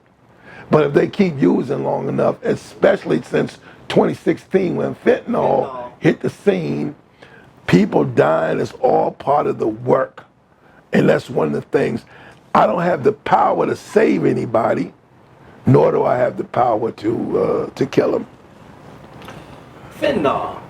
What's your thoughts on fentanyl? And I want to jump to something because you see you in D.C., right?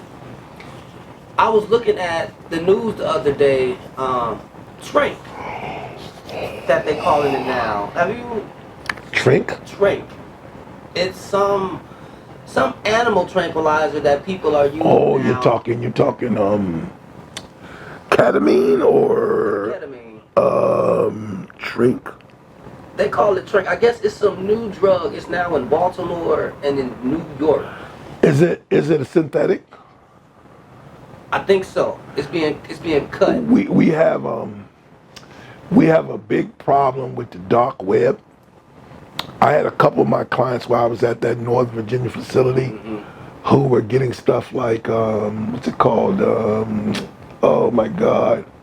It's something new that mirrors the effects of heroin, but it won't show up in your test. See, young people are getting real ingenious. And the first thing I say to them, why come to treatment if you still want to get high? And that's because most of them are coming for mom or dad or for the legal system, criminal justice system. So they go on the dark web and they buy stuff that won't show up in the current tests we have. So right now, I think the 12 panel is probably the gold standard right now, but some things don't show up in the 12 panel now. So we've got to be able to catch up because I don't want to say the Chinese. Did I say Chinese? There's some synthetic drug makers that stay a step ahead of that by changing one or two molecules in a concoction, and it doesn't show up, or neither is it prosecutable by the United States government as an illegal drug. Because you got to remember, the synthetic stuff people were smoking was actually marketed as a bath salt or an incense. I remember bath salts. Bath salts. And so that's what's going on now. I'm trying to remember, I think it's Kronk, something is the one that mimics heroin, but there's a lot of stuff you can buy on the dark web. I don't even know how to get to the dark web, but young people do. And so what happened was people discovered because of what was happening in China, and that's where most of the initial fentanyl came from, now Mexico. And they discovered that they could put fentanyl in really weak heroin packages. They could overcut their heroin, put fentanyl in it. But another reason we had a lot of overdoses while I was in that particular program is because heroin is stronger now. During my heyday, you'd be surprised to find heroin at 4%, 5%.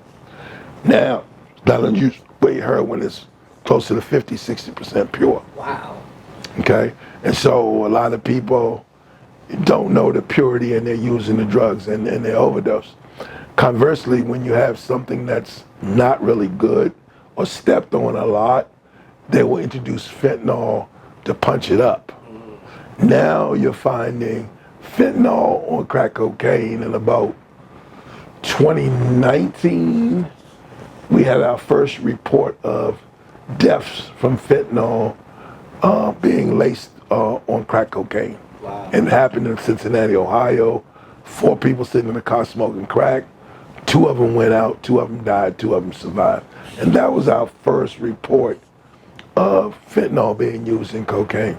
Right now, fentanyl is being used in a lot of different things, including marijuana. Yeah. Including marijuana, because of its properties to boost the high or give you a stronger high. And so in my day, they used to call it tie sticks. And that was marijuana on a stick, and they would spray it with heroin. So it'd be like smoking heroin and the marijuana. Yeah. So now, that's what you have now by lacing stuff with fentanyl, that same effect. So the only true way to protect yourself from a fentanyl overdose is not to use any drugs, especially any of them that you're using intravenously. And while I'm on the West Coast, I'm going to really just give a shout out to the idiots in Portland and the idiots in Seattle and the idiots in San Francisco who believe that public injection sites Oh my God. is the answer to all this. You know, in San Francisco, I heard, I make sure I don't want to defame San Francisco. Oh no, I can tell you all about it. Go ahead. But one of those 3 cities, they're even giving them new, clean crack pipes. I used to make them doing outreach. We call them safe smoking and safe shooting kits. We gave everything but the needle. Yes. But I can tell you to go to needle exchange, at the clinic. They'll give you a new needle and take the So needles. this is insanity. It is. This is insanity. And a lot of the homeless issues, Portland, Seattle, Manchester, New Hampshire, West Virginia, it's around open injection sites and the, and the diversion programs for being caught with hard drugs.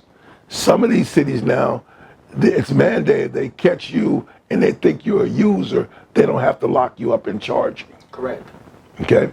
So now you've got amnesty for drug use. Now you got communities now that have been taken over by everybody involved in this craziness. But yet some of my colleagues think it's better to have that than people die. And they don't They're realize still dying. people die in this business. In this business, people will die. We cannot save everybody from their destiny if they want to continue to practice unsafe behavior. It doesn't got to come from a drug overdose. It comes from AIDS. It can come from being in the wrong car, being in the wrong place at the wrong time, violence, all kind of stuff. But if you weren't in that game, you wouldn't be subjected to that happening as an accident, as high as you would just walking down the street. Exactly. So people are dying in this business, man. There's no way you can get around it.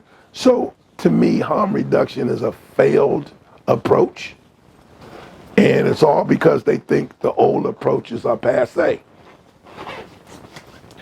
I agree. And even with those injection sites, so Madness. what tripped me out, they put one up in downtown San Francisco. They put it up right there. We call it the shooting gallery, but it's UN Plaza.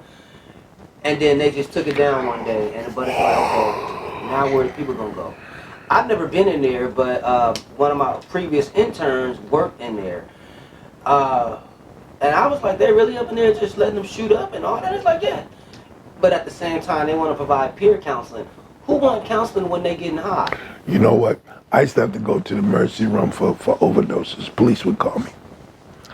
And, they get the Narcan, and they come out of the overdose, and they're pissed because you ruined their high. And then when you say, look, let me get you in detox and get me in treatment, they'll say, I'm good. They go right out the door to get high to do it again. Mm-hmm. You see, it's like the system can't save people from themselves. We're only so effective saving people from themselves. The best way to save a person from themselves, and a lot of people hate me when I say this, is lock them up. There are just as many people who have gotten clean and sober as a result of getting locked up as people who went to rehabs and to get clean and sober. Because it gives you time, first of all, to stabilize. It gives you time to be in a safer environment. I'm not going to act like jail is safe, but it's safer than being on the street. Right. Your mother doesn't have to worry about where you at. Your grandmother ain't got to worry about what happened to you. Like when you're running around the street, your family's just worried to death on that phone ringing, right? So now you got that. Then you're going to sleep, and you're going to eat, and you're going to rest, and you're going to stabilize. And if you're going to be there a minute, you might have this moment of clarity that all alcoholics and addicts have. Where in this moment of clarity you go, wait a minute, I must be losing my rabbit ass mind. Because at the end, the thought for me and a lot of people that I've heard share about it was, if I don't get another hit, I'm gonna die. And at the same time, I'm thinking, if I get another hit, I'm gonna die. Damned if I do and damned if I don't. And that's what most recovery literature calls the jump off point for recovery.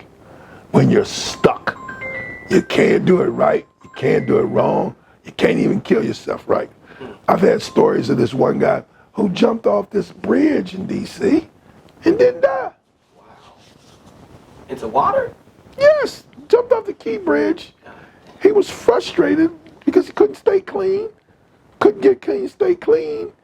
He jumped off the bridge and didn't die, and that was his moment. How frustrating can it be when you can't kill yourself right? Okay? Obviously, you're going to say, I'm going to get right. This is his moment. I just think what we're doing is we're taking away that moment from people.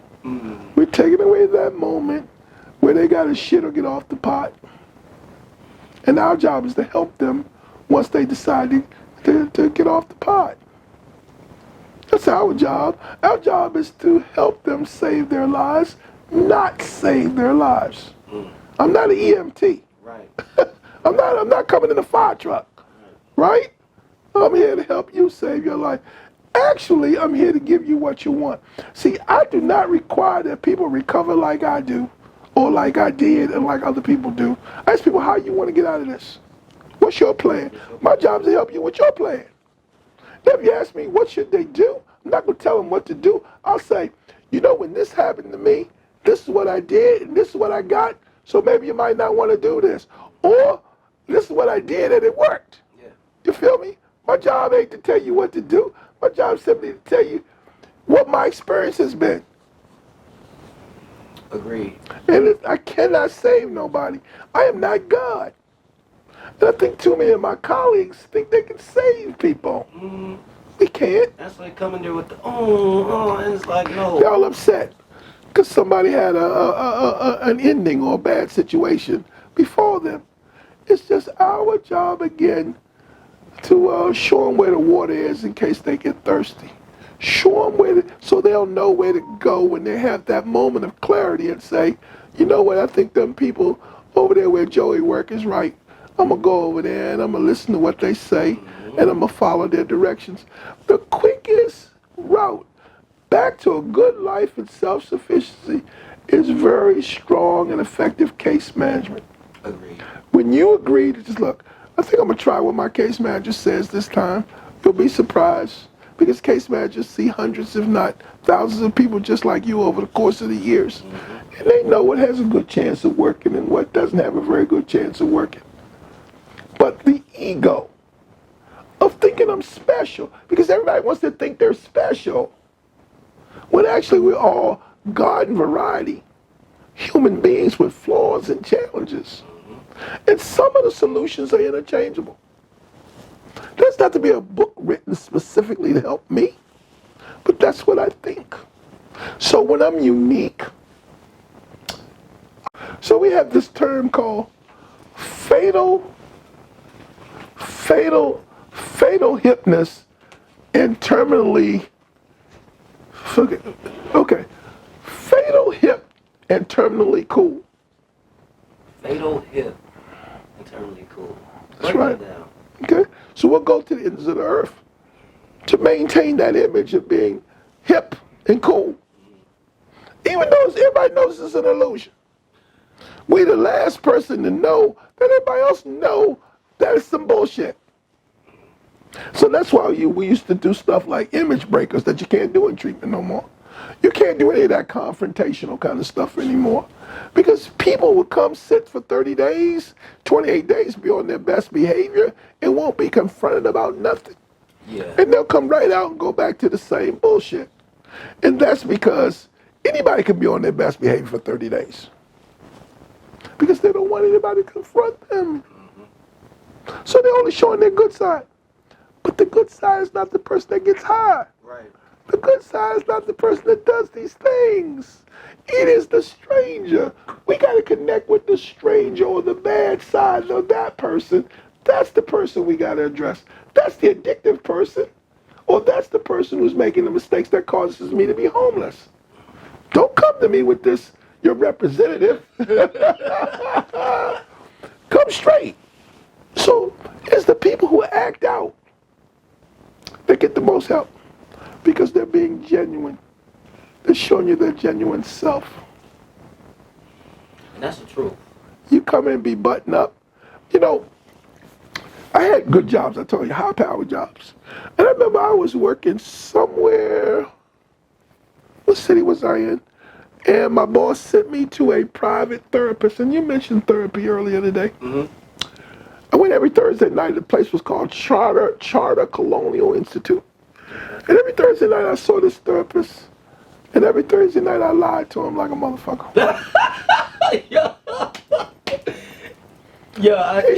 He said, well, Mr. Williams, how you doing? I'm saying, I'm doing great. So did you do any drugs this week? Nope. Did you have anything to drink? Nope. I'm watching my clock. Just trying to check the box so I can get out of here, go back to work. I just did that because of my job. They had me in some bullshit, and they mandated me to go talk to a psychologist. And I was like, fuck all that. But I told him make sure it's a straight black man so I can talk to him. And I ain't gonna front until our last session. Never got out of it. I had a wall up. I was just like, we was talking about. I'm glad I was able to express what was going on at work. But when he kept asking me like personal questions, I was lying like a motherfucker. Until our last session, we kind of broke through, and I was just like, what do you want to talk about? I don't want to talk about nothing. But he took me on as a mentee, just based off a relationship, because I opened up at the end. But I tell him, I was like, I don't know where this going to go, this will work, what we going to do? It's a long process of becoming real with oneself. Mm-hmm. You see, I don't get in trouble, or my life doesn't get in turmoil for lying to you. My life gets in turmoil. I get in trouble for lying to myself. You see, I can reach this point where I'm not sure what the truth is. Even about myself, my history, or what happened. Mm-hmm. You know what I mean? It's because I'm always perpetually seeing myself as a victim, and I don't see the whole thing. That's why all of us should have a machine with a videotape on it, like the police wear the body cams, so we can get an accurate look at ourselves. Right. As to how we interact with people. Because I'm always going to say 9.5 times out of 10, it ain't my fault. Yep. Who was their fault? So, going to therapy and going to see a therapist, to me, it's in the wrong place in the sequence. Because what we know and what we believe, and you see all those books I just took off my desk, this is my daily readings. What we believe is my ability to be honest improves over time once I stay away from behavior and substances long enough. In other words, my ability to be honest is totally different at 10 years than it was at 1 year. Right. My ability to be honest with myself is totally different at 20 years than it was at 10 years. And so think about it. And I'm going to therapists early on, and I don't know how to be honest yet. I can't even see the value of being honest yet, because I've been told my whole life, don't never let a motherfucker know who you really are. Some of us come from families where they tell us, don't talk about none of what happened in this house anywhere. Exactly. So a lot of us have been raised in a way that kind of negates being honest right out the gate. How about this one? Boy, I know you did it. Just tell me the truth. You won't be in no trouble. Just tell me, did you do it? I'm not going to beat you. You're not going to get a beat. Just tell me the truth. and you tell them the truth and they beat the shit out of you. Right? So we learned early on, about that truth thing. It's not all of what it's talked up to be when we see what happens to people who tell the truth. Right. So now when we're in trouble and we go to somebody to help us, we're going to have difficulty getting down to what we call the exact nature of what's troubling us, because we're looking at how we're going to be perceived and how we look. Right. And if the man's not African American, I'm still going to be really reluctant. And if it's a woman, I'm going to be even more reluctant, because secretly I think she want me. And if I tell her all this, she might not want me, because when we're in this place where our ego is out of balance, we think everybody wants us, especially a woman. Black, white, young. We have a problem with that. If she's attractive or young or whatever, so we don't want to reveal who we really are in front of this person because of what we think it may hinder us from doing. Right. So it's all a bunch of sickness. So I'm saying all that to say, I think therapy works best when you're already in the change mode and you're a little bit further down the road. When you develop this sense of how important being honest with yourself is, and the therapy will help you unpack stuff. It won't stop you from doing nothing. Some people think if they go to see a therapist one-on-one, it's going to stop them from drinking and drugging. Ain't going to happen. You're going to stop drinking and drugging first, and you're going to go to the therapist to sort things out so you don't go back to drinking and drugging. Right. That's when you go to therapy, to unpack some mysteries that if you don't unpack, you feel like you may get negative consequences in reviving some old behavior, because it's just a gnawing on the inside of you and you can't identify it. This disturbance on the inside of you. So I think we use it wrong. We go to it in hopes that it will straighten us out when we need to straighten ourselves out. Right. It's to be used to help you unpack your issues once you get to a certain point where you're out of the danger part. Because if we start unpacking stuff too soon, it could send us back to our negative behavior, because it may hurt. We're not equipped to process it. We ain't ready to handle it yet. Exactly. And I'm glad you said that, because you may see now, like with black people or black Americans, African Americans, therapy, the word, is now just, it's mainstream. It's everywhere. We all just want to seek therapy, but I'm like, okay, what are we going to therapy for? What kind of What's your goal? What's your goal? What's your objective? What's your objective? And here's the craziness today. People are signing up to do therapy over the phone and online, on their laptop. Mm-hmm. And a big part of what I do is being able to sense the energy in the room. Right. Like for me, I hated Zoom. Screen. I was always, let me come see you. Yeah, that screen. I need to see your breathing elevate. I need to hear that sigh you taking, how deeply you're breathing. I need to see that you're doing it like this. Mm-hmm. You know, because this place that I left, this drug treatment place I was been talking about, where we did the SAMHSA grant on opioids, they had gotten to the point during the pandemic where everything was on Zoom, because they didn't want to shut down and lose the money, right? So everything was on Zoom. Clients were taking their drug tests on Zoom. How do you do that? If you find out, let me know. So how are you going to test on Zoom? You can. How are you going to test? And that's what tripped me out with, when we went into all Zoom. I'm like, how are we going to, I can't proper counsel on Zoom.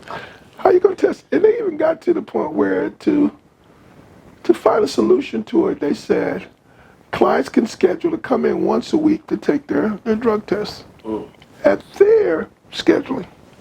I don't say, you need to be here Wednesday at 5 o'clock. They tell me, when's convenient, come take your drug test. That don't work. Now, any good addict knows, if I pick Friday, and I'm still actively using, I'll probably use till Wednesday morning. And if you're an addict like I was, I'll be using it until Thursday. And telling myself, I'm going to take this, I'm going to do this, I'm going to do that, and I'm going to go in and I'm going to pass this test. Mm-hmm. You know how many bribes I've been offered on bad tests? Or how many people wanted to litigate the test? We had to take this B sample, send it away to another lab, because they're saying something's wrong with the test. Mm-hmm. So I just don't see how you can effectively do this kind of stuff on Zoom. You can't. But the insurance company, see, here's this what I learned. If the insurance company is paying, that's what we'll do. We're gonna do that. If the insurance company says I'm not paying for Zoom, then they'll find another way. Mm-hmm. Okay? So it's like we are putting too much emphasis on unpacking stuff and less emphasis on action. Agreed. Action by the client on their part. You see, this guy told me once, he said, just do what we suggest. You can figure out why later. It's important you know why right now. I just need you to do it. And that's counterintuitive for most men, even worse for black men. Because what I'm hearing is, you're telling me what to do. Basically. That's what I'm hearing. That's not what you said. That's what I'm hearing. Right. That's how I'm processing it. You're telling me what to do. So I say to those people, look at your life. How is me telling you what to do, if that's what you perceive I'm doing, any worse than what you've been getting? Because if you've been getting good results, you wouldn't be sitting here having a conversation with me. Right. You'll be out doing something at your leisure. The fact that you're sitting here talking to me is an indication that there's a disturbance, a good-sized disturbance going on in your life where you got to come listen to a guy like me. Mm-hmm. It's not what normal people do. They don't say, you know what, I think I'm going to spend 3 days a week for 6 hours a day with Mr. Williams listening to his crazy shit. Okay, that should be the indication something's wrong. Exactly. There are better things to do. Why are you here? Normal people, they're not doing this. Okay? And it's not up to me to say what you are. It's not up to me to say you're an alcoholic, you're an addict, or you've got mental health issues. It's not up to me to say that. Mm-hmm. I can simply say something's amiss. It's up to you to figure out how you want to label it. It really is not that important to me. Right. What you need to know is something's wrong and you need to do something different. Mm-hmm. I call it, well, in personal interaction, I call it the you game. And I make sure I don't play the you game. You're this, you're doing that. Let's talk about it, though, and try to figure it out. But I'm not here, or as I tell them as a counselor, I'm not here to give you advice. I'm here to just throw stuff in the air, and what you choose to grab based off this conversation. What we say is, if it don't apply, let it fly. Mm-hmm. But also, I have a little something to go along with that. If it don't apply, let it fly. But sometimes it's best just to keep it in the back pocket in case you may need it later. Mm-hmm.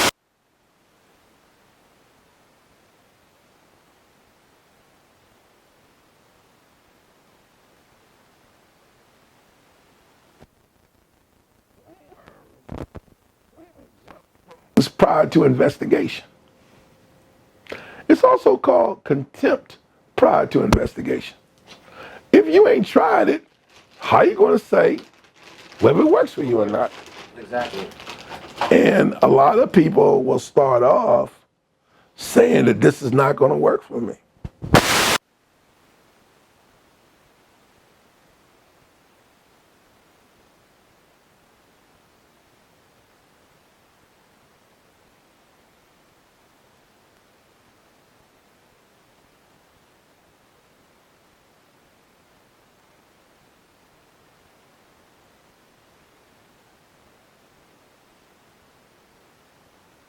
To a Catholic center, it's not the place that people choose. They could be in a grocery store, they could be shopping, they could be in a movie. But you're in a counseling center. That shows that something may be amiss. I'm not going to say it is, because I'm not licensed to make a lot of diagnoses, but what I can tell you is something's amiss. And so some of my colleagues said, well, Wendell, how can you say this, how can you say that? Okay, let me put it this way. I use a mathematical approach. You can tell me all the shit you want to. And at the end of me listening to your soliloquy, I'll just tell you, you know what, Joey? That shit don't add up. I don't have to figure out why. It don't add up. I don't have to figure out why. It's not important that I know why. Right. All I need to know is what you just told me, the narrative you just gave me. as to why you're in this situation or that situation or you're needing help again doesn't add up. It don't make Are sense. you sure there's something else that you need to tell me? That question right there is what it's got me unemployed. Because when I asked them, they jumped up and threw a tantrum, and I was like, "Oh shit!" And the storm out happened. So, Because it goes back to bad luck falling from the sky hitting me. I am in the things that have affected me normally are a result of my own making, either by my actions or my inactions. Either something I do or something I didn't do brings me to this point where I experience some pain. Now, the severity of the pain is another issue, but pain. It is very painful to have to repeat the same lesson over and over. yeah. And pay the consequences over and over. Because as we get older and as we progress towards whatever it is that we may be progressing for, it gets more severe, more dangerous, and more serious. You see, I had this old black guy tell me this once.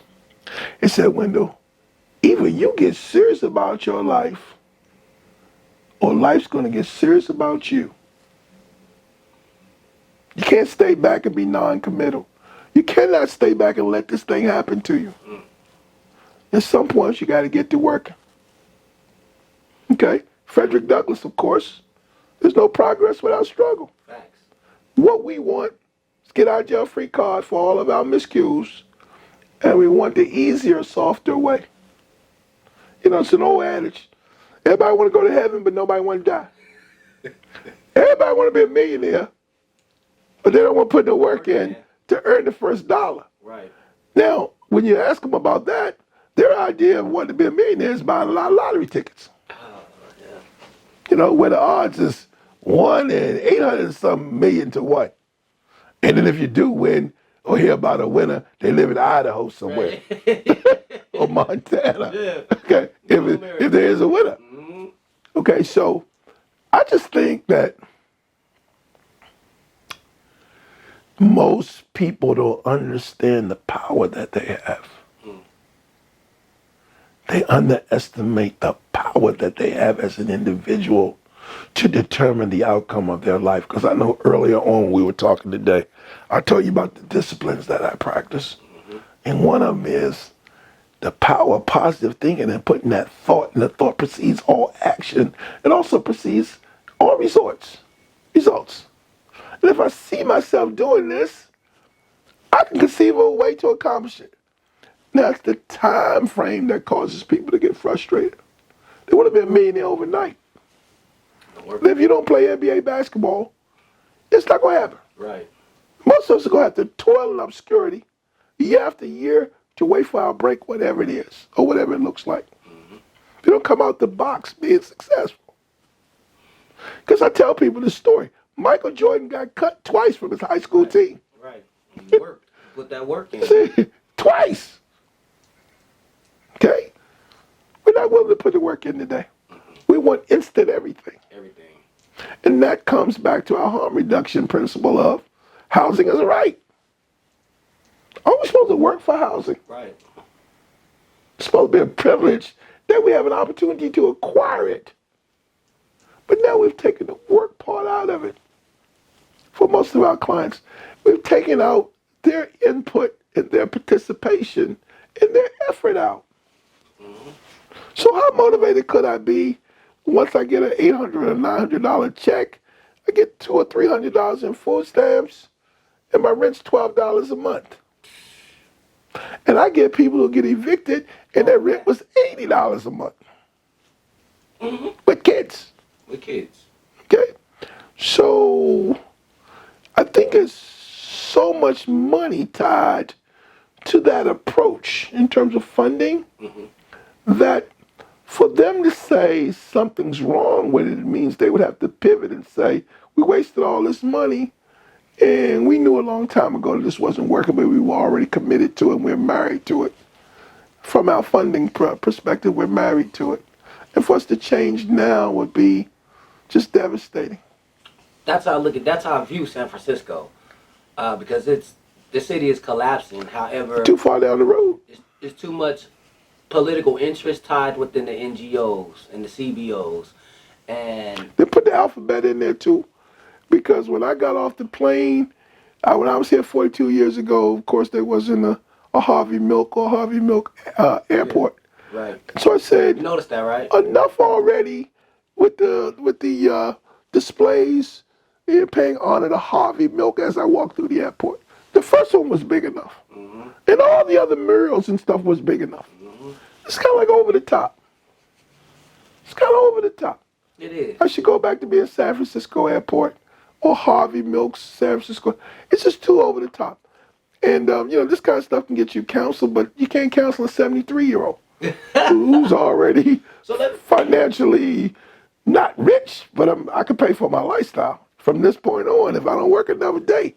And that's a blessing. Yes. That's a blessing because I remember doing this exercise that I give to my clients today when I work in treatment. I asked them to write down on a piece of paper how much drugs and alcohol they consumed in a day. Give me a dollar amount. Ooh. And then I asked them how many years you use drugs and alcohol consecutively, continuously. And then I asked them to multiply that amount times 365. That's your yearly amount. Times how many years did you use the substance? That's your amount. And look at those figures. And I'm talking about average guys. That figure was 300,000, 400,000. In my case, it was 1.4 million. Wow. So you say to yourself, I've never had that kind of money. But then when you look at your consumption patterns, you did. So is money your problem? No. You straighten out your life, money will be the least of your worries. Yeah. I can attest to that myself. Realize how much money I saved once I stopped drinking. How about this one? I'm not knocking drinking. People can drink, and I highly accept people being able to drink. But if you're having social problems, then you might want to take a look at that. Take a look. It's like we had this debate in a group I was doing once about smoking cessation. Okay. And I got some training on the vaping too, because I think vaping is really, really diabolical. Yeah. But I want to stick with this. So people tell me how tight their money was while I'm watching going out and smoke on every smoke break. I can't even say smoke break before they heading out the door to go smoke, right? And unless you say something to them, they won't come back on time from smoke break. So I'm saying, well, one day I said, how many packs of cigarettes you smoke? How long does it take you to smoke a pack of cigarettes? Because, see, we do know when you smoke, you get a pack with 20 cigarettes in it. You're going to give away 6 to 8 of those cigarettes to people who give you cigarettes when you ain't got none. Wow. Okay? And I'm going to give you one because I know one day I might need one. So out of a pack, you max it at about 12 to 14 cigarettes for yourself. Cost of cigarettes in D.C. is $10 a pack. Ooh. In New York, it's much higher. Yeah. Okay? Plus CVS and a couple of those stores don't sell cigarettes in D.C. no more. Okay? So here's my point. If cigarettes is $8 to $10 a pack, and you're smoking, let's make it easy so the math will be easy. Let's say you're smoking 5 packs a week, $10 10 packs every 2 weeks, 20 packs a month. Multiply that by $10. Multiply that by a year. That's a lot of money. So when we curtail certain stuff, there's an economic benefit.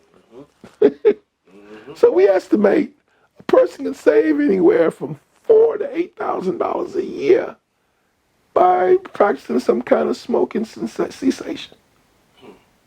There's your extra money right there. You think your money's tight? Right. Okay. So the money is there. So it's not a finance issue. It's not my ability to make money.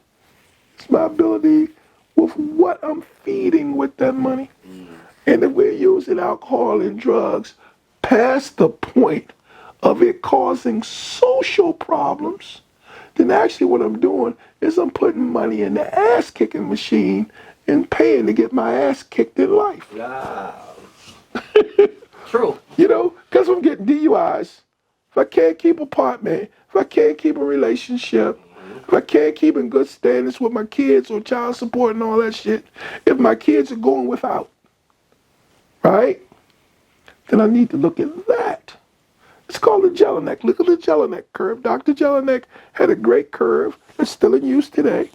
I need to look at where I am on that curve based on the social problems it's causing me. Losing jobs, having to leave jobs before I get fired. That's the same as losing them. Yeah. Because I used to think I never got fired because I would leave a lot of times. So it's in your head.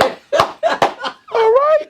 Right. Oh, I'll get fired. I went to another job.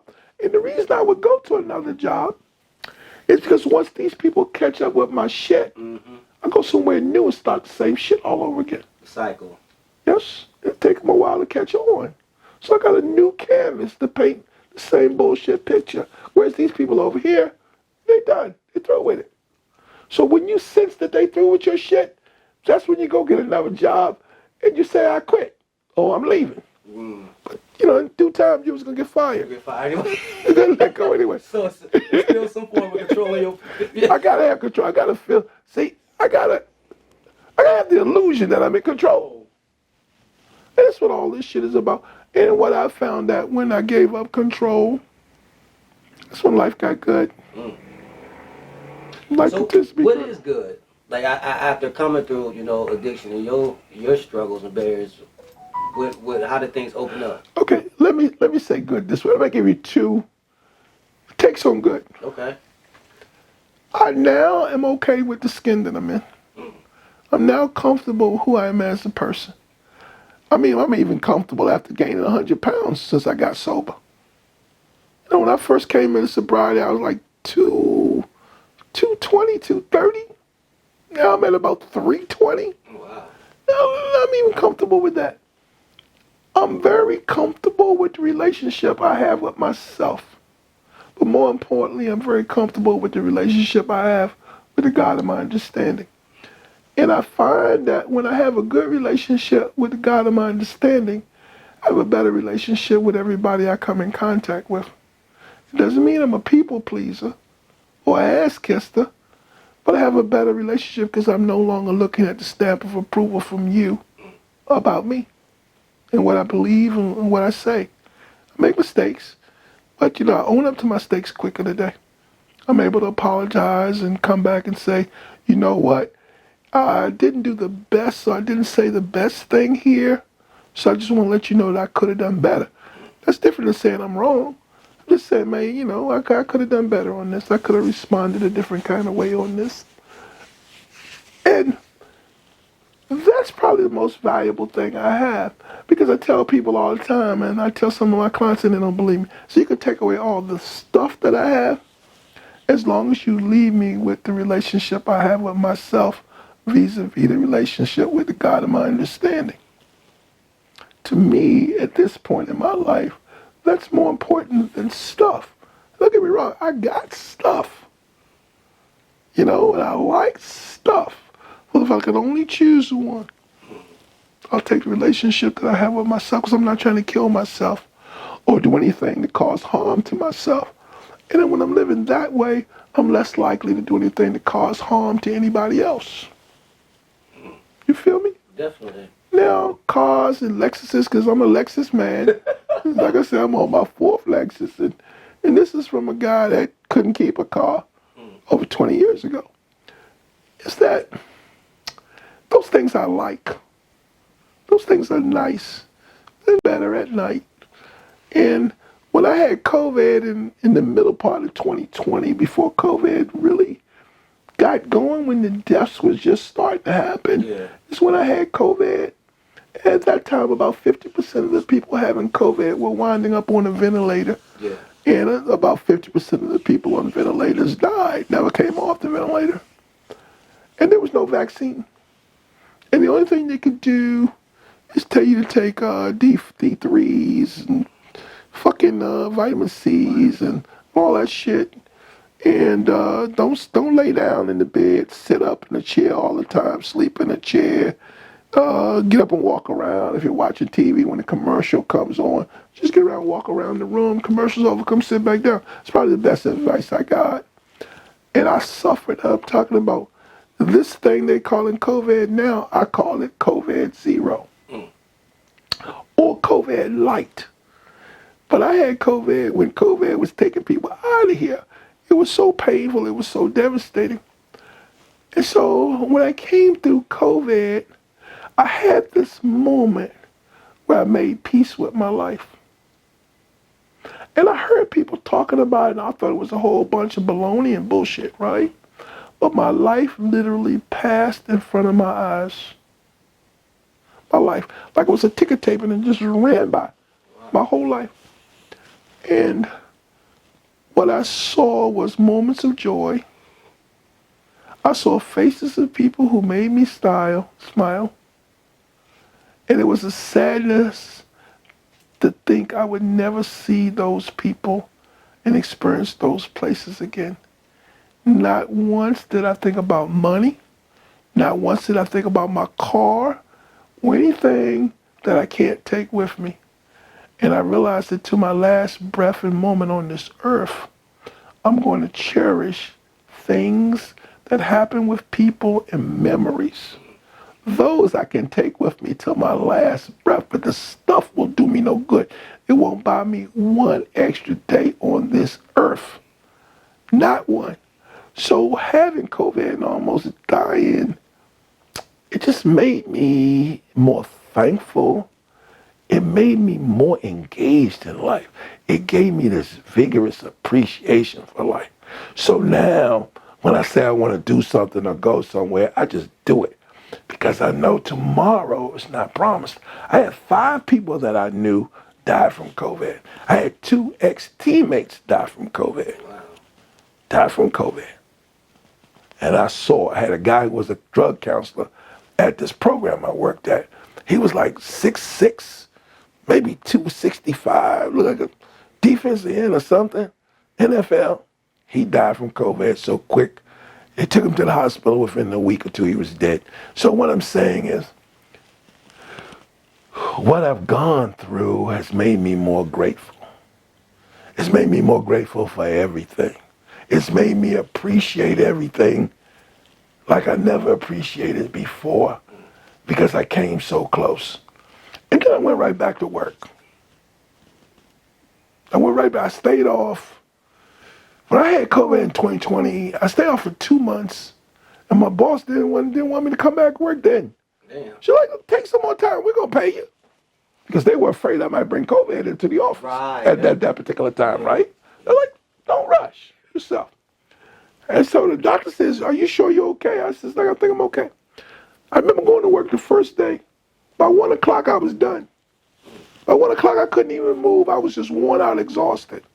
And so it took me a long time to recover from COVID in terms of my energy and my strength. Okay. And then things started to happen. I started having problems breathing. I passed out. And because I was in the Grand Canyon, I thought it was because of the elevation and the heat. Because I had walked so far down and forgot I had to walk back up. Mm-hmm.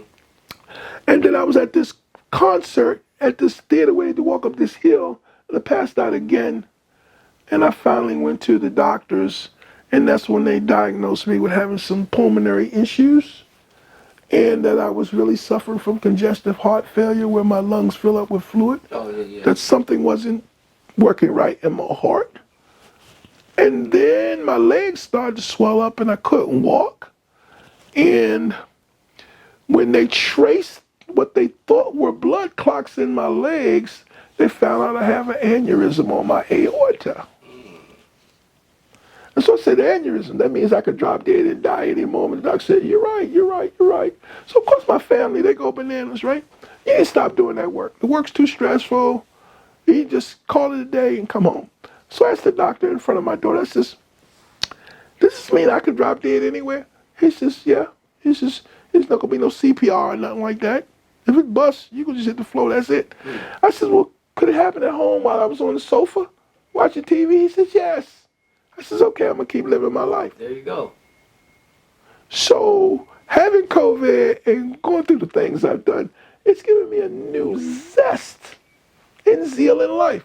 I'm 73. I'm out here still doing as much shit as I can because I know tomorrow I can't say in 2026 I'm going to China.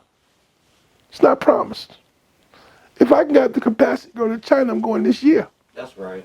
You feel me? Mm-hmm. Because some people say, well, what about the money? I'm like, what about the money? My boss says, you got no more leave. I said, it's okay. You ain't got to pay me. I'm going. Right. So the things that I've gone through and the challenges that I've had, and then realizing that my dad died at 76, my mother died at 73, the same age I am now. Both of my brothers who are older than me never made it to 65. I'm on this gravy. I'm in overtime. Oh, yeah. I'm in overtime. And I had a good friend of mine, Fabi, told me, if you have enough money to pay for the lifestyle you want to lead, then you're rich. Yep. It's not about how many zeros. Then you're rich. If you can pay for the way you want to live right now, you're rich. So I think with all that's happened to me, I don't feel like anybody took anything away from me. I feel like what happened to me was the best thing that ever happened to me.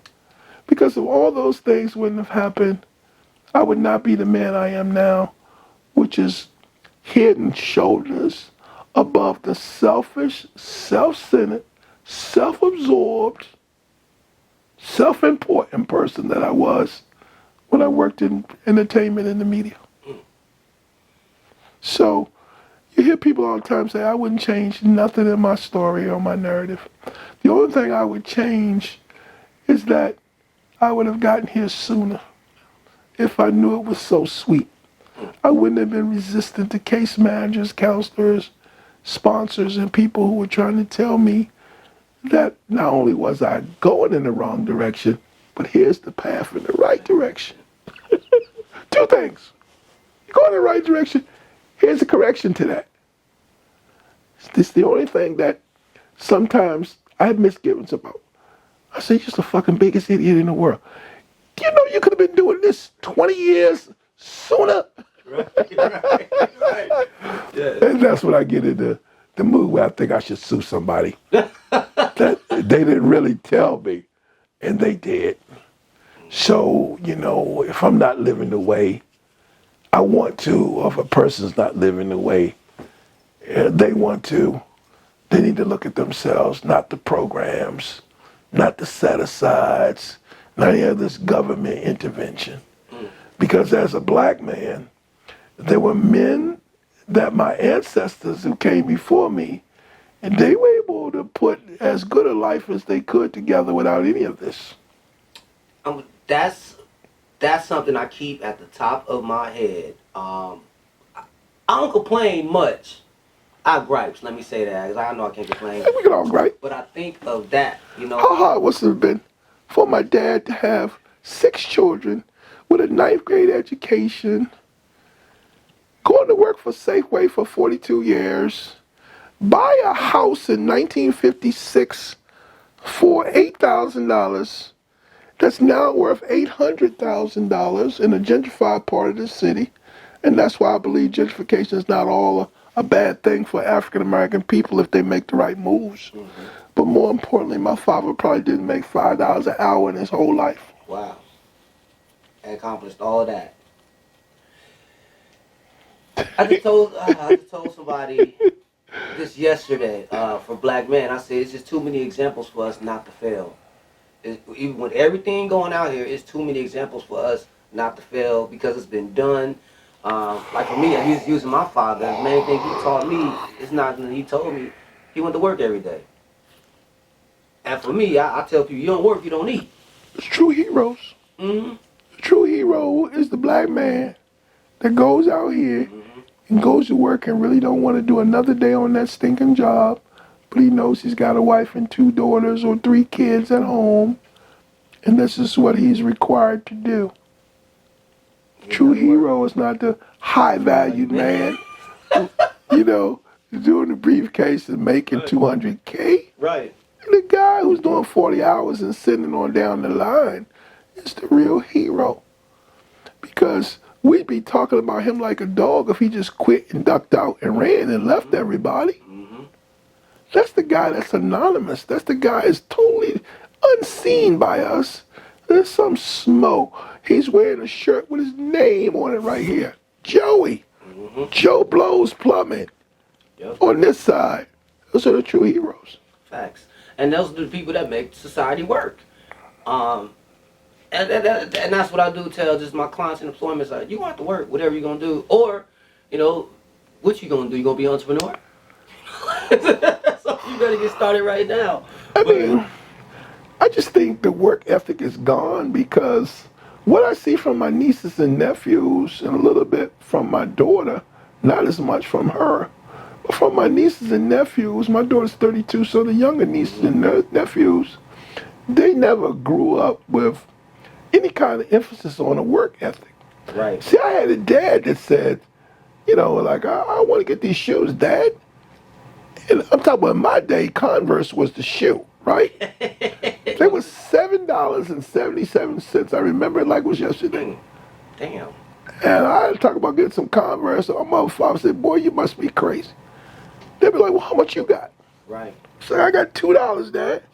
He say, go get the lawnmower, cut the front yard, cut the backyard, trim it up, I'll give you the rest. You see, parents don't parent like that no more. So the younger kids don't have the connection between my own effort and getting what I want. In recovery, we call that the triangle of self-obsession. Most children, when they're born, their expectation is they're going to be taken care of, and they are. It is our responsibility as a parent to take care of them. But when they get to be about 3 or 4, they sense that it takes a little bit of their own effort, even if it's just asking for it. To get to be about 6, 7, 8, and 9, they realize they have to supplement what's given to them with their own effort. And maybe, again, just asking for it. Yeah. And then they learn the work ethic. And we're not raising our kids anymore with allowances. We're buying them straight out. Yeah. I see little girls come to some of the places I used to work. They got babies, and the baby's feet are that big, but they got on Jordans. Baby Jordans. Now, this kid's feet's gonna stay that long for a month. In another month, he can't wear them shoes. Or she can't wear them shoes. They're gonna buy another pair. So we're constantly putting them in the trendy stuff. Right. And when that boy gets to be a certain age, it's not cute anymore when grandma's not paying for it, or dad's not paying for it, and you can't afford to pay it. So now the kid is accustomed to getting the latest stuff. And that's why I'm so glad our schools went back to school uniforms, okay? Because now the expectation, they're gonna have all the latest stuff, and now you can't buy it for them. So when that guy on the corner say, hold this for me, I'm gonna give you $100, or you can make this money or that money. Or when I see people living a different life and I covet what they have materially, then I'm willing to take the risk just to get some trinkets. And if I'm unlucky, I can get caught up in the system. Yep. And there is no college. There is no chance to do all these things because now I'm caught up. And if I get used to the money, then I'm caught up too. Because I see my little girls in my community get caught up too because them guys know how to take them girls shopping. So it's a whole bunch of stuff going on that where nobody pays any attention to instilling the work ethic. Because I believe you give them an allowance and you spend that money, you wait till next week. Or you can negotiate in advance, but make sure they pay it back. In advance. Okay? Yeah. And speaking of advance, I remember I had this boss once at this radio station in Detroit. He told me I used to get an advance regularly because I keep blowing through my money. Yeah. He says, when do you make enough money? You need another advance? I said, yeah, I need an advance on this commission, on this whatever I did. He said, well, I'm going to tell you, I'm going to give you this advance right now. I'm going to do it this time, I'm not going to give you another one. I said, why not? It's my money I got coming, right? He says, look, you need to take a look at that whether you make $10,000 a year or $100,000 a year, at the end of the month, when you pay your bills, you ain't got nothing left. You're still broke. Yeah. At the end of the day, so it's living your lifestyle. It's a lifestyle. We have serious lifestyle addiction. Mm-hmm. The Honorable Louis Farrakhan talks about it all the time. He talks about that black women spend almost $3 billion a year in hair care. Oh yeah. Wigs, weaves, getting the hair straightened, permed, and all that. $3 billion. And it ain't even a hair. We spend $2 billion a year on Air Jordans. Mm-hmm. Air Jordans, $2 billion. Mothers are buying their kids $200 and $300 shoes. Mm-hmm.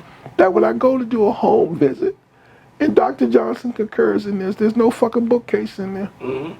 There's no books, Mm-hmm. no encyclopedias, no reference books, not even kids' books in the home.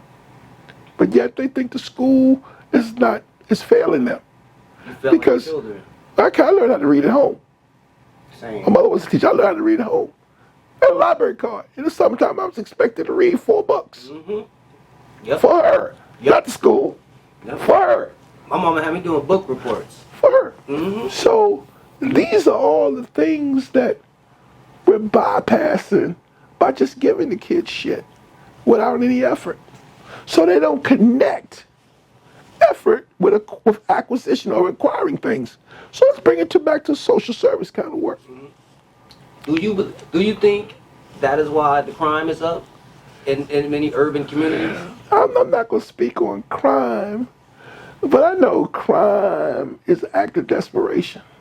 And desperate people do desperate things. And it can get real dangerous for your loved ones if they happen to encounter a desperate person. You know, I had the misfortune of seeing a carjacking last year, live, real up close at a gas station. Girl was pumping her car, I was pumping my gas. Our cars were nose to nose. So my Lexus, the gas pump is on the driver's side. Mm-hmm. She was driving an Audi Q7, and her gas pump is on the other side, away from the driver's steering wheel. So she had to walk around her car to pump the gas. I'm pumping gas right there where I can see. I see the guys crouch down, come up on their car from the backside, come around, open up the car door. I'm saying, excuse me, lady, ma'am. She thought I was trying to hit on her. I said, ma'am. I got louder and louder, but I don't want to be so loud that I invoke a response from the carjackers, right? They jumped in her car, and by the time she heard them, it's when she heard the push button for the start.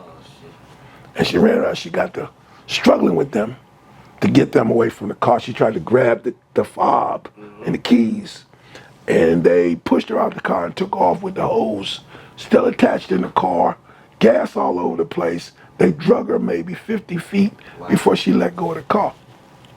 And I'm saying to myself, this is crazy, man, because we're having a serious problem with carjacking in our county.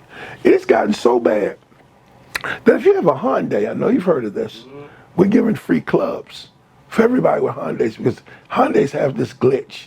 If it's a 2018 or older Hyundai, somebody can pull the key thing out, the ones that do the key, and they can stick like a USB port thing in there and start the car. I've seen something.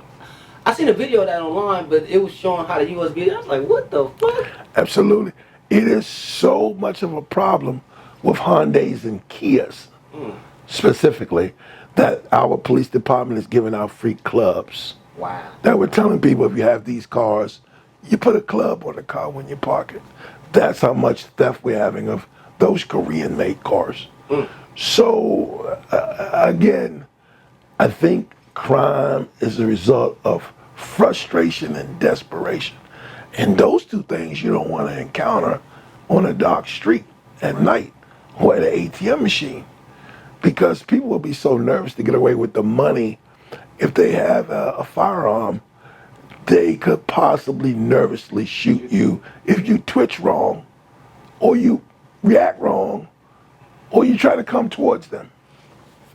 And nobody's really going out saying, I'm going to kill somebody tonight. Yeah. Nobody. I do not believe. They just want to get what they can get and get away, especially if it's drug related, if it's fueled by drugs. My own personal estimation, again, no data to support it, is about 75% of the people who are locked up is because of drugs and alcohol, Yeah. either trying to get more or under the influence of. I agree with that. I think a lot of people they wake up in jail. I said, what? What What happened? happened? I did that, or Yeah. I didn't mean to kill him. I just wanted this. Both of those things would be true. And I think both of those things should be mitigating factors in a more compassionate society. But as Christian as we claim we are, we all want revenge. And sometimes I'm in agreement that there should be a stiffer penalty, like the guy in Texas, or was it in Tennessee, who lost his life where the police officer, female white police officer, went into the wrong apartment. Both them John. Yeah. Yeah, and he was sitting there watching TV on his sofa, and she shoots him and kills him. Mm-hmm. Then he goes to court, and the boy's family forgives her before she's convicted. And when she gets her sentence, his brother asked the judge, "Can I hug you? Can I hug her? Yeah. Can I hug her?" He said, "Kill your brother in his own apartment." They gave her 10 years, and for a police officer, that means she'll be out in 3 to 4. And while she's locked up, she's going to be heavily protected by the COs. She ain't got no harm's going to come to her. Nothing. Okay? And she'll be out in 3 years, maybe 4. So, crime, again, crime is on the up because desperation is on the up. Frustration is on the up. And so we have a lot of information about life. We have a lot of information about how to overcome a lot of stuff. But what people miss is information without application equals frustration. And people will say to them, and some well-meaning people working in our field will say to those people, "Joey, you know what to do. Come on, Joey, you know what to do." And I say to those people, "Dude, if he knew what to do, he wouldn't be sitting in front of you." You wouldn't be here. They in the door for a reason. Knowing what to do and having the willingness to do it is two different stories. It's two different parts. Yeah, I know what to do, but now I gotta pray for willingness to do it. I have to get help. I have to get support. Somebody come support me so I can do this. But if it's just me, isolated by myself with my ego, the ego would tell me it's not worth doing or it's too hard to do. But as soon as I reach out and say, "Can you help me with this? Will you walk through this with me?" It goes along with the song, one of my favorite songs by Bill Withers, "Lean on Me." He's got a couple lines in that song. "I don't know when I'm going to need somebody to lean on. You just call on me, brother, when you need a friend. We all need somebody to lean on. I just might have a problem that you'll understand." Right. Everybody needs somebody to lean on. And then it ends with, "If there's a load that you can't carry, I'm right up the road to share your load. And it's the key, if you just call me." Call me, brother. Call We me, don't sister. we don't reach out. I want to close with that. Why don't we reach out? Because everybody needs some support. I mean, psychologically, intellectually, that makes sense. But reaching out and asking for help is counterintuitive to a lot of people, especially men and especially black men. It's the hardest thing for us to do because it gets to the core of how we see ourselves as men and the male bullshit we've been fed our whole life. Ego. If you ain't a man, if you can't handle that yourself. How about this one? Man, if you can't control your woman, you ain't a man. Right. If you can't run your house and your kids, you ain't a man. You let him talk to you like that, man, you ain't a man. Hey, he took your so-and-so, man, you ain't gonna do nothing to him, you ain't a man. And certainly if I'm hurt or if I'm fearful, if I talk about it, I'm not a man. And then we experience it in certain conditions like jail or on the playground or in certain conditions on the street where we can't say, I'm fearful. And a lot of times when I respond inappropriately, it's because I'm fearful. I'm afraid you're going to shoot me, so I'm going to shoot you first. I'm afraid you're going to hit me, so I'm going to hit you first. Or I might have to give something away, or somebody might be taking something from me. Fear comes in all those forms. Or the biggest fear is I might get what I deserve. Right. Okay? Right. So it's tough as a man. And it's even tougher as a black man because of all the male bullshit we got in locker rooms, gyms, alleys, playgrounds, on the street. Yeah, right outside. So how do I break down as a man? And certainly if the criminal justice system is part of my background, I've learned very early I can't give any indication that I'm hurting or I'm going through something or I'll be a victim or I'll be a prey to the predators in that environment.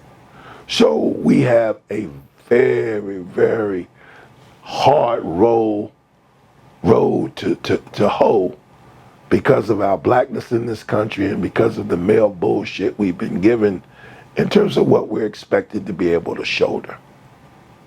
Women, on the other hand, let them experience some pain. They call them one of their girlfriends. 2 or 3 of them on the phone at the same time, and they're gonna talk, girl, and they're gonna help each other through it. But as men, we do not want the next guy to know that we're weak or we can't handle it. So we internalize a lot of that ourselves and we break down. I'm glad you said that, and thank you, because that's something, well, not reaching out. I'm trying to partner and group together more black men because, like, self-deletion has been on the rise, between us, and you see it so much through the pandemic and last year, and it's just like, damn, what are we going through? But we know as black men, we all going through something, or something is trying to impede us or block us. It's what we do in this country. It's hard. Even our black women don't understand how difficult it is for a black man to navigate. They'll say stuff like, well, if I could just find a brother who's about it, or if I could just find a brother who earned what I earned, or if I could just find a brother who could match me because I want a guy with a master's because I got a master's. All of that craziness that Kevin Samuels was debunking, that's the problem. They want us not to be flawed, but our existence in this country has given us a certain kind of psychological flaws that we have to overcome. And a lot of it has to do with self-worth. Yes. Self-esteem, self-worth. And so how do we get it? We be the biggest, baddest nigga on the block, or we run faster, kick a ball further, or shoot a ball in a hoop more proficient. That's how we get it. Or we sling more dope and more drugs, and we get that. Because I'm still getting attention, I'm still a hero. May not be the stereotype we need to portray. But other than that, we don't get it in this society. We've got to be entertaining, running, shooting, tackling or something, or we don't get it. Let's go back to what we said earlier. The guy that's working 40 hours for the electric company or the gas company, wearing the uniform, driving the white van, work van, he's anonymous. People laugh at him. The working man. But like I always say, especially now, I'm getting older, the working man wins in the end. In the end, he does. Because, well, let me just say this. In the end, he should win, but conditions have changed in this country where it's not a guarantee anymore. Because at one time, when you worked, you had a pension. Now, with the hustle of the 401k and retirement tied to the stock market, somebody's just hustling. And now with Social Security not keeping up the pace with what you need to live. If I had to stop right now and live on my Social Security, I would have some challenges. Because Social Security has not kept pace. Every now and then we get a raise cost of living, and because of the pandemic they give us a 6.9. And that's because they're getting pushback and blowback from everything involving the pandemic and people getting those checks, and it's still in the PPP, and Brett Favre doing what he do. Okay, so they felt like they keep the complaining down to a minimum. Let's give them all 6.9%. So look at it another way as a black man. The majority of people who exist solely on their Social Security, they really have a really difficult challenge in front of them because the average Social Security payment in this country is between $1,200 and $1,500. That's average, right? Can you live in Oakland for $1,200 to $1,500? No. Out the door, groceries, Nope. cable, internet, no. But that's the average payout. So inflation right now in the last year was 14%. So I get a 6.9 cost of living, but actually cost of living has gone up 15%. Right. It's gone 50%. And we live in a country where we can't even get a $15 minimum wage across the board that the federal government is willing to stand up and tell the states you must. Because they hide behind states' rights. They know what's right. People like Biden ain't worth for SHIT. Kamala Harris is right there with him.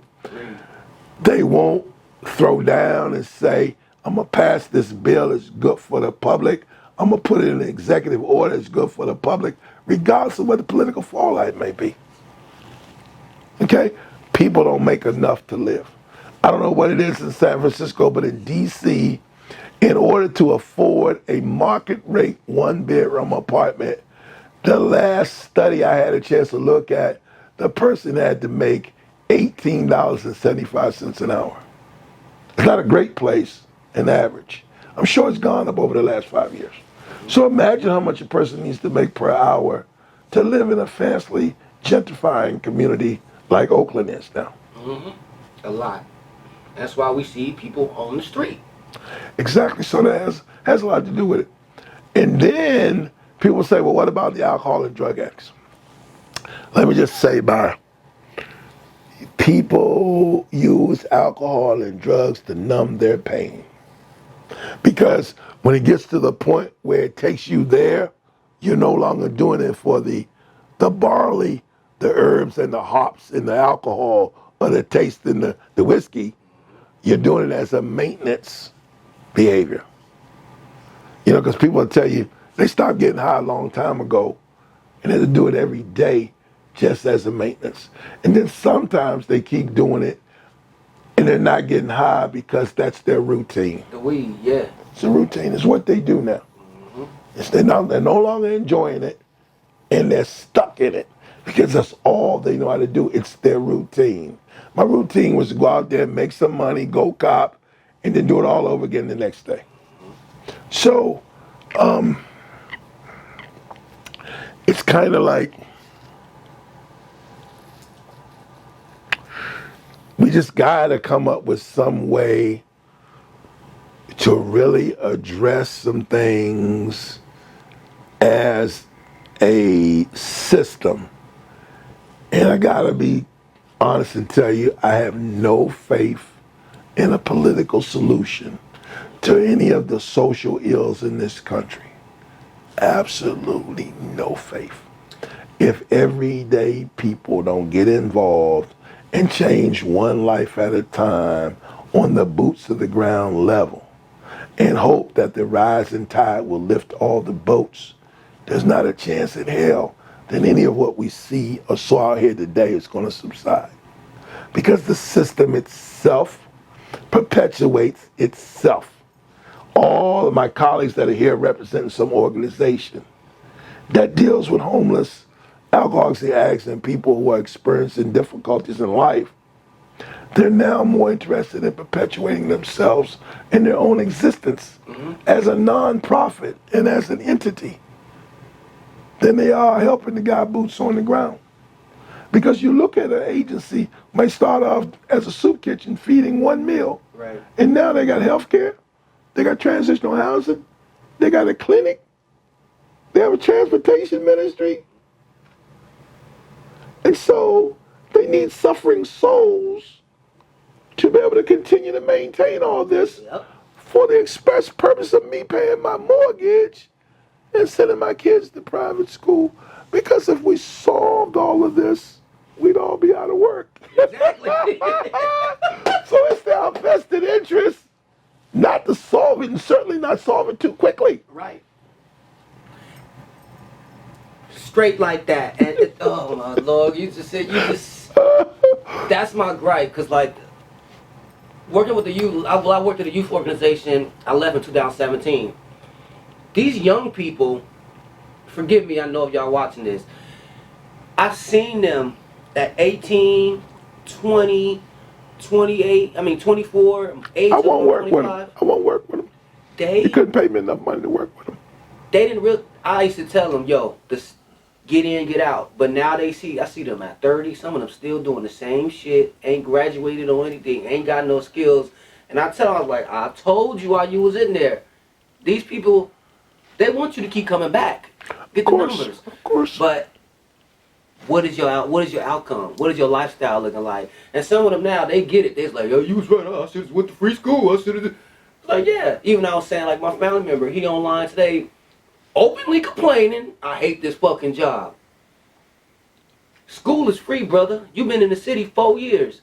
You ain't went to college. You ain't went to go get a free AA, a free trade. So, it's what I've seen and what you're saying. The system is, the institutions are funneling our people in there, especially the young men who are majority of these populations we serve. They're just letting you come in and get the funding, but they're not really looking to you to better your life, better your outcome. It's gotten to be like a sales game because I've had the opportunity to have job offers from a couple of black-owned entities that would pay you as a case manager, almost like a sales job. You would get paid on the number of billable hours you generate. And they would have certain contracts, like maybe one with a hospital through the state. And the state mental health would pay you to manage their case. And the expectancy was that you were going to see them a minimum of 6 times a month. And for those sessions, you got paid a certain number of dollars per hour that you billed. And the expectation was you would have a minimum of a certain number of hours billed for each client.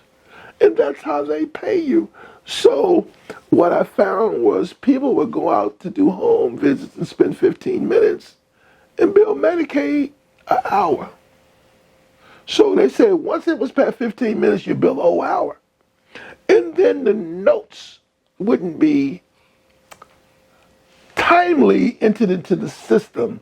And it got so bad that Medicaid had to say, if the notes are not in 24 hours, you as an organization don't get paid on managing this case. And so I can remember working at this one place where at the end of the month, when it was billed by the month, they would have a lunch with free pizza and all this food. And all of us would stay in the office and do notes. And then we would have the person with the appropriate license come by and approve the notes. And then they would send them on to Medicaid and get paid on it. So we were almost like we were selling cars or something, or we were working on Wall Street, selling futures or something.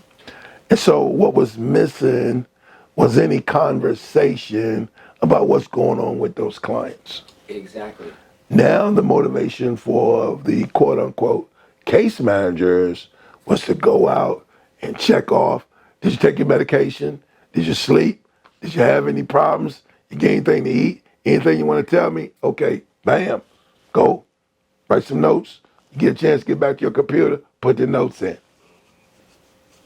Okay? People drug addicted, people this and that didn't seem to be the matter. It all seemed to be how many hours. I was having trouble generating 50 hours, and I had some colleagues were doing 80, 90 a week, billable hours. Wow, that don't even sound. It don't even sound logical. It's a Medicaid scam, and that's why Medicaid has closed down a lot of them programs. I know in my area, I can't speak for Oakland, but a lot of those programs are no longer existent, and you'll funnel the clients from some source like a mental health ward on a hospital through the state, and they're assigned to you, and you do their case management. I think it's called PRP work. Possibly. Yeah, some states call it different, but I know in Maryland, PRP workers do that as well. In DC, it's called something else.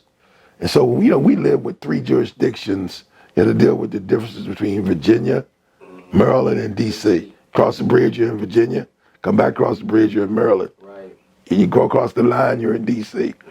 So they all have different requirements, but essentially, it didn't take me long to see that those were Medicaid scams. And,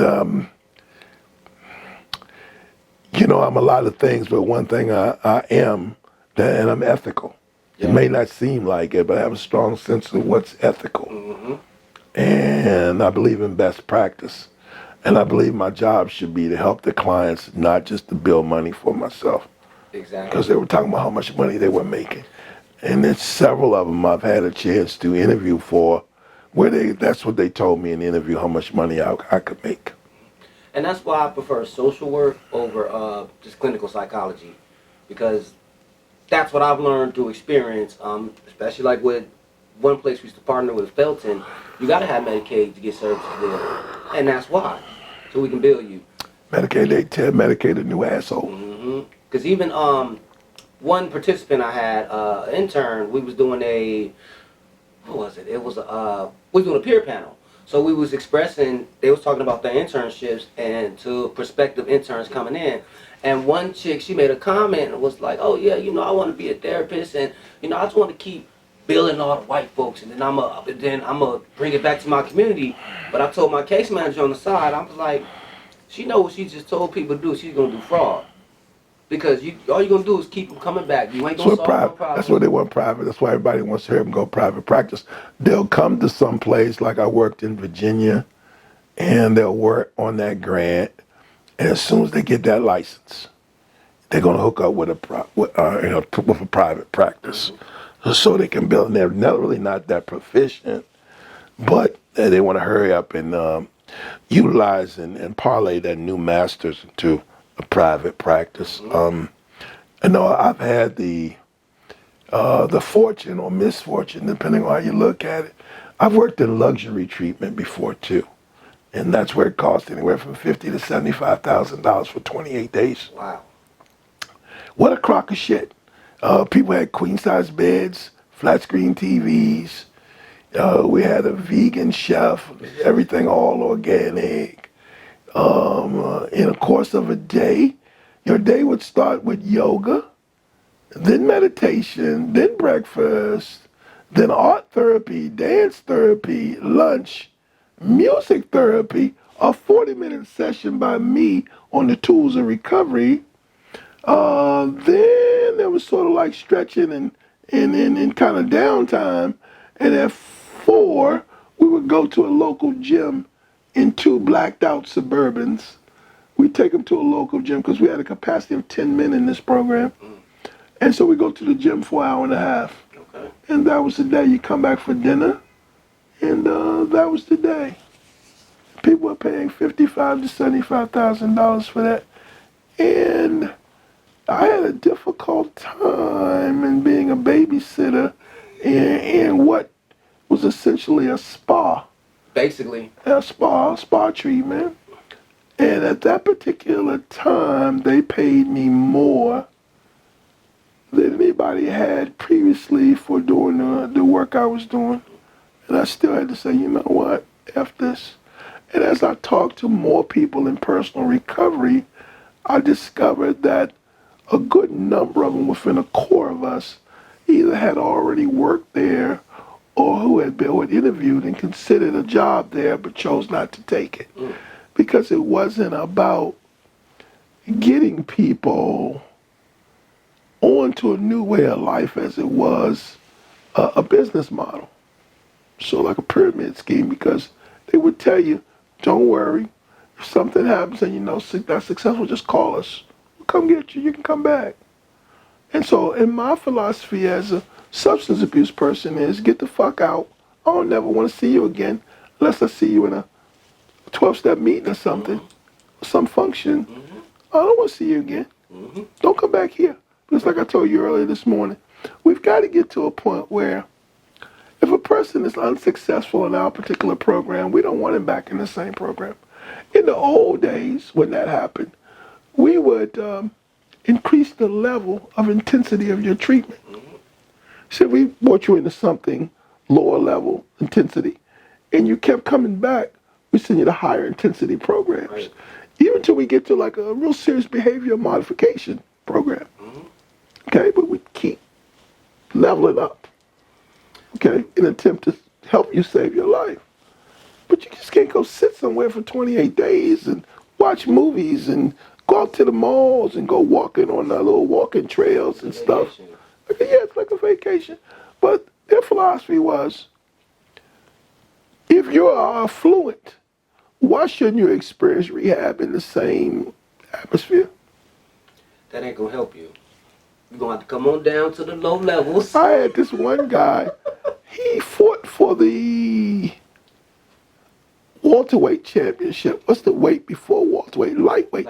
He fought for the lightweight championship of the world, and he was in treatment. This black guy too, and his colleagues, in terms of his fellow clients, they spent all day talking to him about boxing and listening to his stories. And then when I came in and says, look, all of y'all are forbidden to talk to him about any boxing from this point on, people thought it was such a mean, heartless thing to do. And I tried to explain to my colleagues, these people I work with, that this is the only image he has of himself. And since he's not the champion and will not be boxing anymore, he's got to figure out who the fuck he is, minus all this shit. And so the more we keep coming to him to talk about boxing and who he knows and who he's friends with, and tell me about this boxer and that boxer, we keep him from figuring out who the fuck he is. Delusional. And gonna leave out of here and get a bump on your And he head. did. And he did. Did he come back? I don't know, because I left. But I can tell you his wife was a pain in the ass. She was black. But she was really demanding because she assumed, after hearing about me, that it was my job to fix him. I tell people that's not what I do.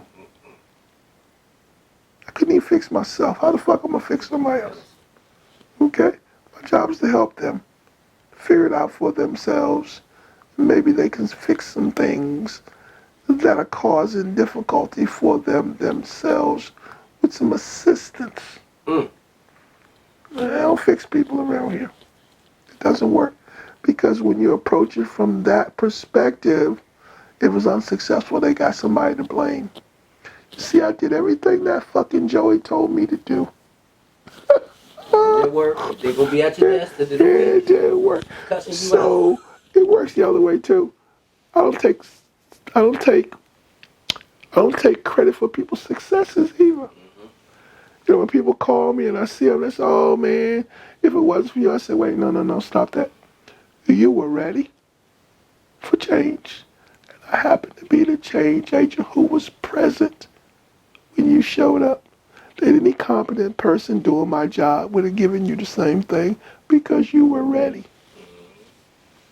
And we can end it with that right there. In closing, any last words? Anything you want to give off? Yeah, I just want to say to people that change seems to be hard, but it's harder when you don't change. It's like the old Purelator oil filter commercial that you're probably too young to remember. You can pay me now, or you can pay me later.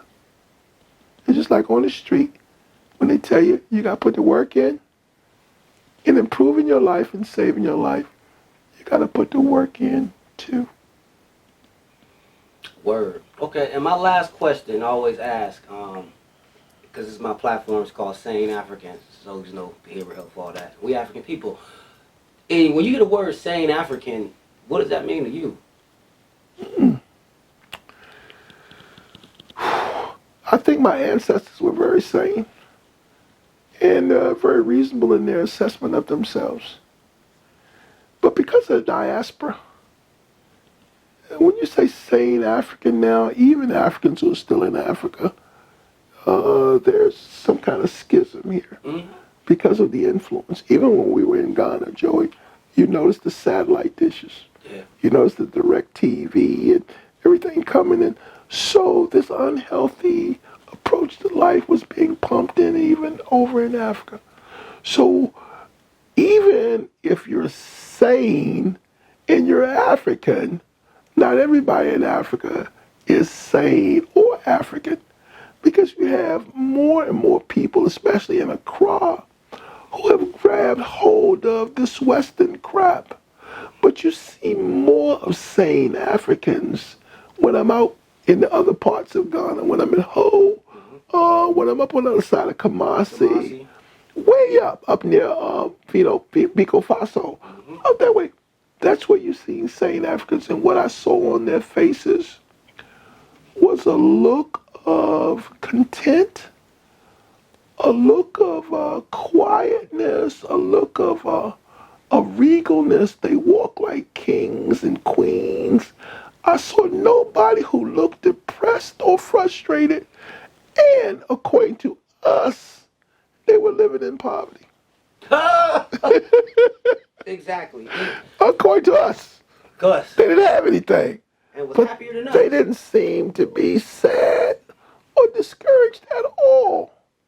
That's what I call sane Africans, and nobody had a weave or a wig or fake nails. Mm-hmm.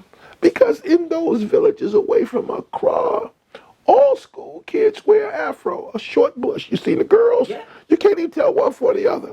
Beautiful. They all wear a short bush and have the uniforms on. All the girls have a short haircut of no more than an inch or two. And they look gorgeous. Skin is just as smooth. And that's what I call sane, because they're still tied to their ancestors and they're still tied to a piece of land that probably their grandfathers and great-grandfathers were on. That gives you some sanity. And I want to just end with this. And it's another pop culture reference that happens to make sense. If you notice in the movie The Black Panther, whenever he was at a crossroads, where there was some important decision that had a lot of impact on not only himself but his people, he put himself in a trance and went back to do what? See his ancestors and beseech them for their advice and their guidance. That's the sane African. Once we get to the urban environment, and God knows once we get to this country, we're no longer revering the input from our ancestors and our elders before we make decisions. And that's insane. It's like my daughter's 32. She acts like I don't know what it's like to be 32. I'm looking at 32 in a reflective glance. Right. Or I can tell you what's going to happen. Right. But in real time, she's 32. And in real time, she thinks she knows it all. And so I think that's the problem why we're not sane. Because we no longer depend on guidance coming down the ancestral chain. Like I say, from Big Mama to Grandmama to Mama. And we don't adhere to it. And we have no fear of not adhering to it. And you know, it's funny you say that right there. That's what Kevin Samuel was saying. When he asked a lot of chicks, he's like, is your daddy married? Who's your daddy? Oh, he right there at home. You didn't ask your dad about this dude? No. Why not? Oh, I just didn't think it. What about this one? I'm 37, I got 3 kids. And he'll say, well, what about the same guy? Yeah. How long were y'all together? 10 years. And so why didn't he marry you? Or why didn't you marry him? Well, he was boring. And on that one, it's a wrap. Thank you, my brother, for doing this from Ghana to DC. That's right. Here to Oakland. That's right. This is a Sane African production. Hey, I want to say one thing. I want to say one thing. So now I'm in Oakland. It means a lot to me to be in Oakland, especially being home of a movement that I really revere. And in my life, it meant so much to me, although I was on the other side of the country, and that's the Black Panther Party for self-defense. And so I want to end with saying we still need the same thing. And people say power to the people, but that's not what Black Panthers said. They said all power to the people. And we have the power to fix this ourselves. And we need to find that power and be willing to use it.